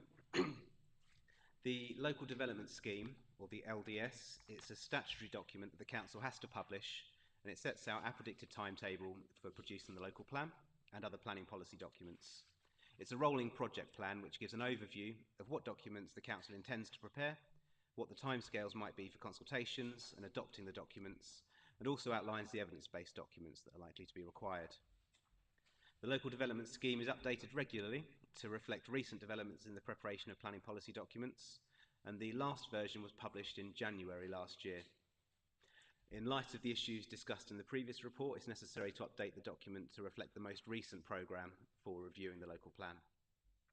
It's important to keep the LDS up to date to ensure that everybody with an interest in the preparation of planning policy documents, be they members of the Council, landowners and developers, external organisations we work with, such as the NHS and the County Council, and members of the public, all have a clear idea of when various stages of the preparation and consultation processes are likely to take place. By publishing the document on the website, the information is available to anyone who wants to understand broadly when consultations are likely to take place, and they can prepare their resources accordingly. The document itself is in a fairly standard format, and it's a document that can be updated at any time to reflect changes as they come about. These policy documents are being prepared. The key focus of the LDS is the review of the local plan and the preparation of the Tendring Colchester Borders Garden Community DPD. The timetable for both of these are on pages 131 and 132 of your agenda. The timetable for the local plan review reflects the table in the previous report, working towards submission of the updated local plan early next year and adoption later in 2026. And the table for the Garden Community DPD has been updated, marking the stages that have now been completed and updating the predicted timings for receiving the inspector's final report and then adopting the DPD. The LDS also talks about the Community Infrastructure Levy, or CIL, which is a way of securing financial contributions from developers towards the cost of funding new infrastructure or improving existing infrastructure. Currently, the Council secures this funding through Section 106 agreements, which are negotiated with developers during the planning application process. And funding is secured for areas that TDC is responsible for, such as open spaces and the delivery of affordable housing, and on behalf of third parties, such as education and highways contributions for ECC and health contributions for the NHS. Section 106 agreements vary from development to development, and contributions towards most forms of infrastructure is only required on major developments, which is 10 or more dwellings. CIL contributions, on the other hand, are collected on a wider range of developments, including small-scale residential schemes, according to an adopted tariff schedule, which not only secures funding from many more types of developments, but it also provides certainty to developers and to the council about how much will be collected, because the schedule's based on £1 per square metre of floor space. Certain contributions, such as the provision of affordable housing and RAMS contributions, would still be arranged by the usual Section 106 agreements where appropriate. And in the second half of last year, the council commissioned consultants to undertake a viability assessment for the district to determine whether SIL would be a viable means for collecting contributions on future developments here. That work's ongoing, and the consultants have been engaging with local developers and landowners to ensure they fully understand the economic landscape in tendering in order to come to the right conclusions. But once a viable level of SIL has been established, the process of adopting a SIL is similar to that of preparing a local plan. The draft charging schedule needs to be subject to public consultation, it needs to be examined by a planning inspector. And so the LDS sets out an indicative timetable for that process that ends in a potential adoption of SIL in spring 2026. But before we get anywhere near that stage, we anticipate bringing a much more detailed report to the committee, setting out the findings of the viability assessment once that's completed in the spring. The Hartley Gardens SPD is also listed within the local development scheme, with an updated timetable suggesting potential adoption of that document in the summer of this year. Homes England, who are a government body responsible for housing development, has been supporting the council to develop a master plan and an SPD for Hartley Gardens, which is allocated on the edge of Clacton. The land ownership of that site is a very complicated picture, and Homes England have been working to acquire and consolidate what land they can, and to enter into agreements with other landowners to support the allocation coming forward. And that work has been progressing well in recent months. Homes England are aiming to submit a planning application for the site in the autumn, and so work on a draft master plan and the SPD is drawing to completion. And those documents again will be presented to the committee at a future meeting with a recommendation to publish them for public consultation before any decision about whether to adopt them is taken. In addition to the local development scheme and the updates in that document, the report also gives an overview of the updates that's being undertaken on the council's evidence base. Over the past 9 months, officers have been working to ensure that the appropriate evidence is in place to inform the review of the local plan and to support the policies when they are examined by a government inspector. And the report explains the purpose of each of these various studies, and so I'll just present a whistle-stop tour of those documents for members now. The Strategic Housing Market Assessment that Gary spoke about earlier analyses the housing needs for the district. It confirms that the overall housing requirement for the local plan will be 1,034 homes a year, but it also breaks down the mix of new housing that will be required in terms of size, type and tenure. And in particular, it will establish the affordable housing need, which looks to be in the region of about 27% of the overall housing need. That report is due to be finalised in the coming weeks and then will be reported to the committee in due course. The Strategic Employment Land Review updates the forecasts around the potential for economic growth in tendering. It helps to inform the amount of additional employment land that the local plan may need to allocate, and it's taking account of the expected housing and population growth in the district, as well as factors such as Freeport status around the Harwich and A120 area. This study has been informed by some of the conclusions from the SHMA, so it's expected slightly later, sometime in the spring. The Gypsy and Traveller Accommodation Assessment is another really important study because it establishes the future need for gypsy and traveller pitches within the district. The previous study was undertaken in 2017 and we expect that the picture is likely to have changed since then, particularly because we're looking at the need for an extended period beyond the current local plan from 2033 through to 2041. And we expect to have the final version of that report and understand its conclusions in the spring. The Infrastructure Delivery Plan, or the IDP, seeks to identify the infrastructure needs in the district, specifically identifying what new infrastructure or infrastructure improvements will be required to support new development. The first stage provided an overview of the spatial strategy options that officers have been developing, and the next stage will take a more detailed look at specific allocations that are proposed as part of the preferred options plan later in the year. The sustainability appraisal process is essential as part of preparing a local plan because it demonstrates how the policies in the plan compare with reasonable alternatives. But before the SA can be written, key statutory consultees have to be consulted on a scoping report, which sets out the technical scope and the objectives of the sustainability appraisal itself. And once these consultees are satisfied with the approach being taken to the essay, then the formal work on the essay itself can be undertaken. The consultation on the scoping report is closed in the last couple of weeks, and so we expect a final version of that scope to be completed later this month. The landscape character assessment is an important document for planning, not just for preparing the local plan, but for determining planning applications. It provides a detailed assessment of the landscape in tendering, and identifies particular character areas and helps the council and developers understand the specific and unique characteristics of the landscape and how new development might affect them. Given that the previous version of this document is over 20 years old, the updated version is going to be a welcome tool for the council, and it's going to include a modern interactive map that will make using the document much more user-friendly. That work is well underway, and we expect to have that completed in the spring. Health is a key focus for the local plan, and it's part of the vision for the local plan that we plan communities that will help people to live healthy lives. And so beginning in the summer, officers have been working with colleagues at Colchester City Council to undertake a series of workshops with representatives from across the NHS locally. And these workshops have helped identify specific factors at play in tendering and Colchester, and it's enabled us to begin developing a new policy on healthy places that can be included in the updated local plan. Transport, and in particular the impact of new development on traffic, is always a key concern among local people when new housing is planned. And so the transport modelling that we're undertaking for the local plan review is crucial. The first stage of this piece of work was to update the base model for the area, which understands traffic flows as they currently stand at peak times around the year, across the district and at key junctions.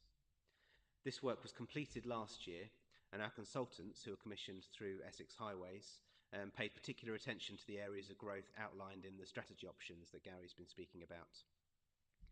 The next stage of the transport modelling is to model the impacts of new growth that we already know about, so sites with planning permission and existing local plan allocations.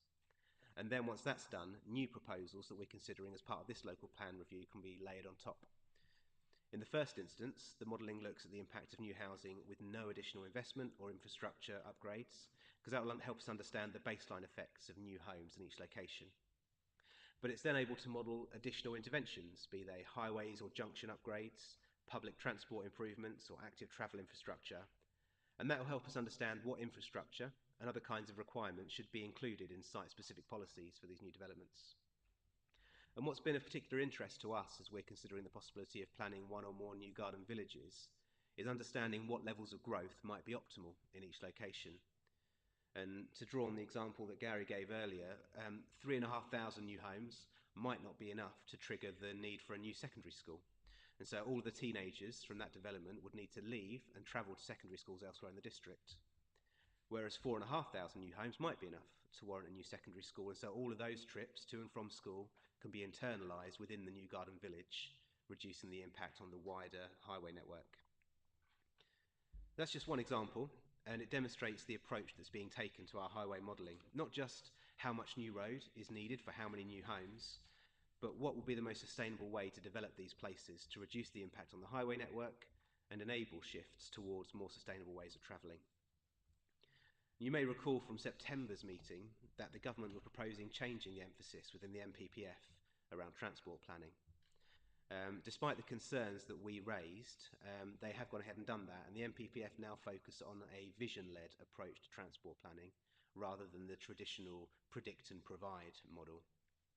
And that means that our modelling should be focused around what we expect the future to be like with regards to sustainable travel, and plan in accordance with the idea of modal shift, more people using sustainable travel rather than private cars. But officers are really aware of the short-term impacts of new development on people's day-to-day travel needs, and so we'll be looking closely at both the long-term implications but also the short-term interventions that may be needed for these new communities, while such things as trip internalisation and new sustainable transport provision are put in place. And lastly, the water cycle study. It's another key piece of infrastructure that needs to be considered when planning where new development should take place. This report was commissioned, as Gary said, with Colchester City Council, and much of the infrastructure homes rely on for managing wastewater crosses our administrative boundaries. But we're expecting that report towards the end of the summer of this year, in time for our preferred options consultation document. So it's just a very quick tour of some of the evidence base that we're preparing, that we've been commissioning over the past 9 months. The recommendation is on page 112 of your agenda, and I'll hand back to the chairman. Thank you. Paul, thank you very much. Nice to see there's quite a lot of stuff already been completed in there, although some pretty big pieces of evidence are still to come. And I know that many of them will be spring 25, and I just wonder if an informal meeting with members could be set up to receive the results of that, the summary of what those reports can come back with. I don't want to prolong the process of this, given the very tight timetable that we have. But I think that's very important that we understand what these come back with. The other item that I would to also touch on before I go to question is the SIL. I'm already receiving representation on that very subject, and this is something that us as members have not really discussed it at all, and I do understand the need to look at it, because obviously in a different place on TCD that's also been mentioned on that, and the process is quite lengthy, and but I think it would be beneficial for us to understand what the implications of that is, because I'm quite concerned that we might upset, something that's not broken, let's not fix it, I'll go to Gary first, and then I'll go to open up for questions. Thank you, Chairman. Just in response to the point about SIL, really, yes, it is a lengthy process to go through to determine whether the evidence there is to justify the implementation of SIL. And we've got an indicative timetable there in the LDS that allows us to work towards that. We've got funding and support to do the evidence base to help us make a decision on that. But on this particular item, I would just note that potentially local government reorganisation may have an implication for this, because I think we're looking across other councils to see where we can reach alignment in the run-up to potential reorganisation. So there will be discussions with Colchester, Braintree, other relevant councils as to what their intentions might be around SIL, where they've got to with their evidence base, and whether it's something that is introduced while Tendring District Council is in its current form, or whether it's something where it's best worked across boundaries. But this initial evidence that's being carried out is going to be incredibly useful for us to determine in the first place whether it's a feasible thing for tendering to be looking at. Thank you for your explanation, and you've noted what I suggested about internal workshop for members. I'll open it to committee for any questions. Councillor Fairley. Thank you. Great report, Paul. Thank you. One question, really. You won't be surprised by it. The nationally significant infrastructure projects that we have coming across the district don't come in within this in any shape or form, should they? When we're looking at local government review, devolution, all of those things, this is a way to be able to make sure that people are aware of those aspects relating to tendering. And so what are your thoughts on that? Has it been considered? Could it be included, or is it not the right place? Thank you. It would have been wrong of you not to raise that, Councillor Fairley, wouldn't it? Paul. Thank you, Councillor Fairley. It's a very good question, because the NSIPs that are being proposed across the district are significant, and they're going to have a very big impact on the district for a very long time into the future. And Gary spoke about some of the land take that they're going to be requiring earlier in the evening. But the council is actively engaging with the process for each of those NSIPs. So for the 2 offshore wind farms, for the Norwich to Tilbury pylon scheme, and others that may be coming forward in the future. The local development scheme really is setting out the documents the council are intending to prepare, so particularly the local plan and DPDs, SPDs, and the evidence base that we prepare to support them. So I'd suggest it's probably not the right document to set out any information about NSIPs, because that process is led largely by the Secretary of State, who is examining those development consent orders. And actually the time frame for those is very much outside of our hands. It's dictated by the Secretary of State and by the developers that are proposing those schemes. And so we'd be playing a game of catch-up really if we tried to replicate that timetable in our LDS. It probably needs to be updated even more frequently than we've had to do recently. But absolutely support the idea of trying to raise awareness of the NSIPs and the ways that our communities can engage with them. And yeah, perhaps some more thought needs to be given to the most effective way to do that.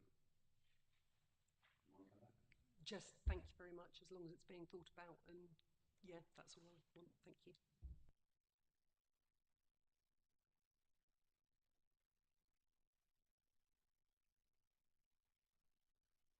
Recommendation on page 112, which is asking the Planning Policy Local Plan Committee to approve the updated local government scheme, LDS, 2025 to 2028, as Appendix 1, for publication on the Council website and for submission Ministry of Housing, Community and Local Government, and B, notes the report and progress of the supporting evidence base. Anybody would like to propose that? Councillor Cousin and Councillor Bray. Go to the vote. All those in favour?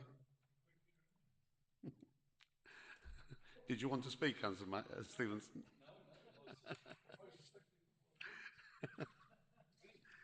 I think that's another unanimous vote. Thank you very much, members.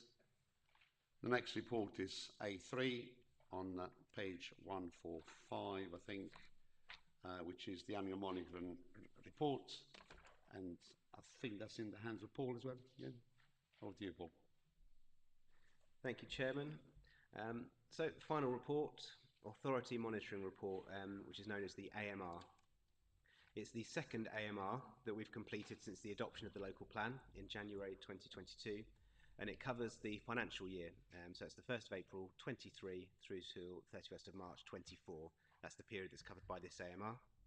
And it reports on the monitoring indicators that are set out in Chapter 11 of our adopted local plan. AMRs used to be a statutory requirement that were part of the Council's formal annual reporting to central government, at which point they were called annual monitoring reports. But that's no longer the case, and they're now just a local tool that helps us to monitor the effectiveness of the local plan. And so this AMR, along with the previous year's version and then future iterations, will form part of the evidence base for the local plan review.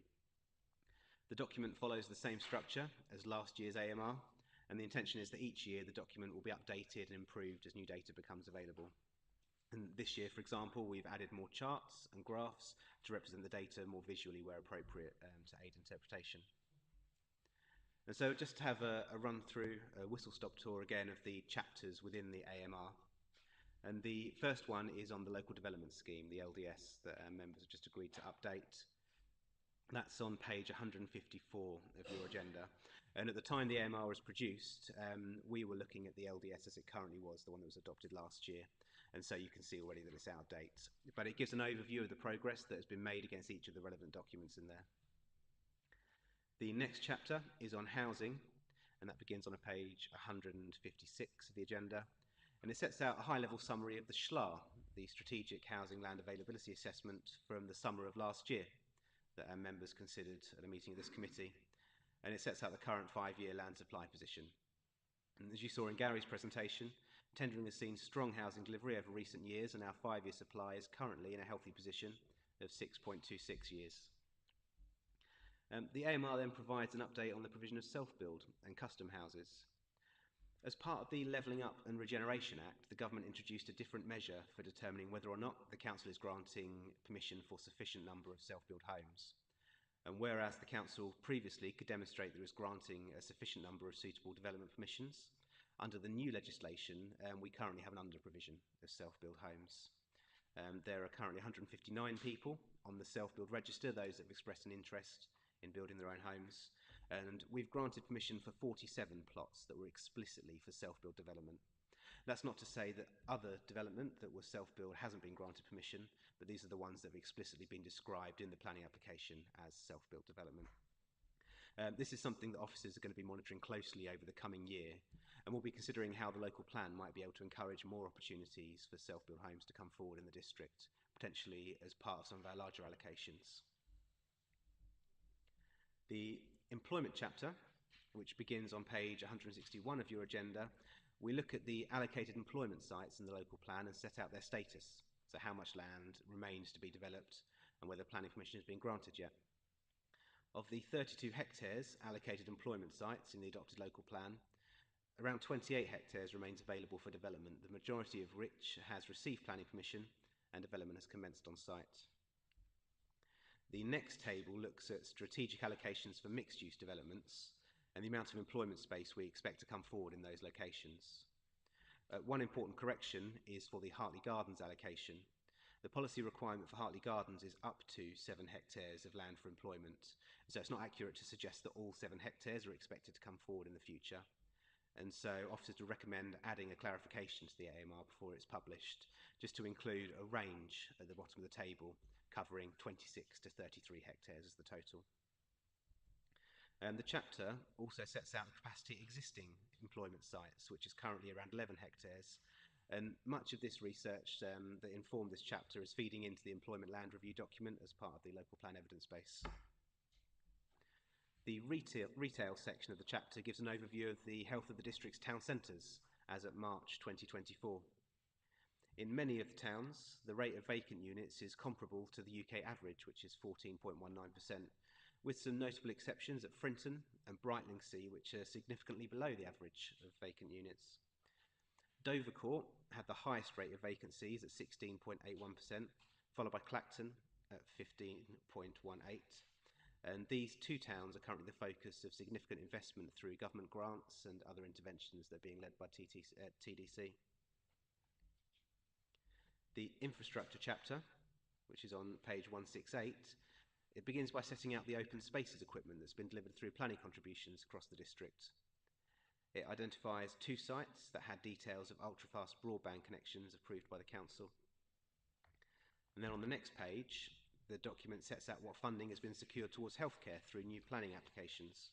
That was over £600,000 in the last year, and how much of that has actually been collected and spent from planning permissions that were granted in the past. In the last year, that was £190,000. The purpose of the money collected, which has primarily been to improve surgeries close to new developments, is also listed in that table.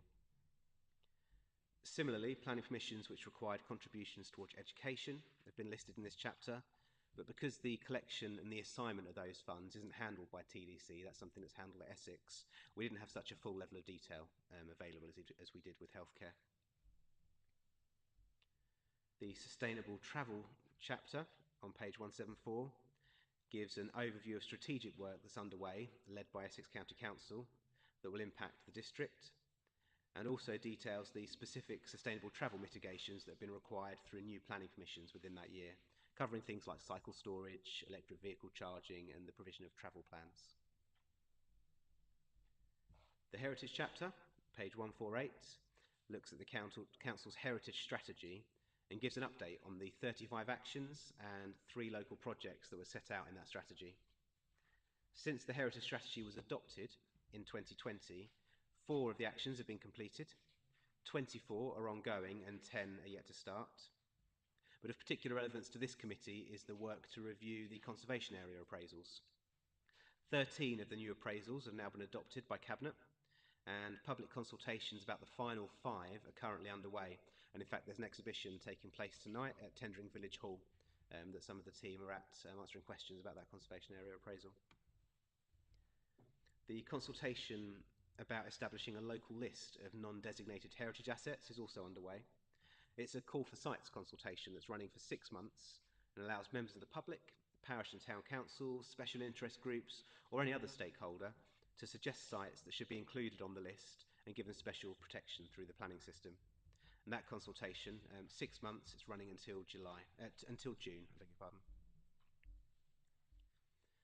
The chapter on the natural environment on page 177 reports on the main environmental indicator in the local plan, which is the implementation of the RAMS strategy, which seeks contributions from developers to avoid and mitigate the impacts of disturbance that new developments can cause to protected sites along our coastlines. Through these contributions, the Bird Aware team have employed rangers who work along the county's coastlines to raise awareness of sensitive sites for nesting birds. And this year they've partnered with an organisation called Share Our Shores on a 2-year project to increase engagement and communication activities. They've delivered new signage to raise awareness of breeding birds in the summer and winter months. They've identified locations for leaflet boxes, and they've installed people counters in 9 locations to monitor footfall. The same chapter also reports on water management and flood risk, and it highlights planning applications that the Environment Agency have objected to. There were 3 in the year that we're looking at, and all 3 were able to be approved once a flood risk assessment had been prepared by the applicant to overcome the Environment Agency's objection. And finally, the tourism chapter on page 179. This chapter highlights the contribution that the tourism industry makes to the district economy and the fact that the sector is worth over £413 million to tendering. It's responsible for almost 9,000 jobs. There are details about the amount of money spent by tourists who visit for different lengths of time across recent years, and the figures demonstrate that the number of tourism trips has recovered in the years following the pandemic to reflect pre-pandemic levels. And then just at the very end of the AMR, we've added a glossary section this year, which just helps interpretation and understanding of the document as a whole. As the report indicates, the AMR is an iterative document, and it just represents a snapshot in time of any particular year. So the next version will cover the financial year we're currently in, April 24 to March 25, and it will be reported to the committee in due course. And the recommendation is on page 145, and I'll hand back to the chairman. Thank you. Paul, thank you very much indeed for a very comprehensive and factual report on the AMR. When I looked at the housing trajectory picture, it is Gary's travelling companion. There's a picture that everywhere he goes, there's a housing trajectory picture goes out. I think that's the most published thing that we've seen on this committee, I think. I've got no comment on that. Members, any questions on the report presented by Paul there? Very comprehensive. So the recommendation, Councillor Baker, you're okay? Recommendations on page 145, which is to note the content and that the monitoring and authority monitoring report will form a baseline assessment of the key monitoring indicators set out in the local plan, which will help inform the review of the local plan. Do I have a proposer? Councillor Fairley? Do I have a seconder? Councillor Stevenson? All those in favour? That's unanimous again. Thank you very much indeed. That brings the last item on the agenda was done. Members, thank you very much indeed for your attendance, and all those members of the public that have stayed all session. Thank you very much. And I'll wish you a safe trip home. And I look forward to seeing you very soon in the future, like tomorrow night. Tomorrow night. See you tomorrow. Thank you very much indeed.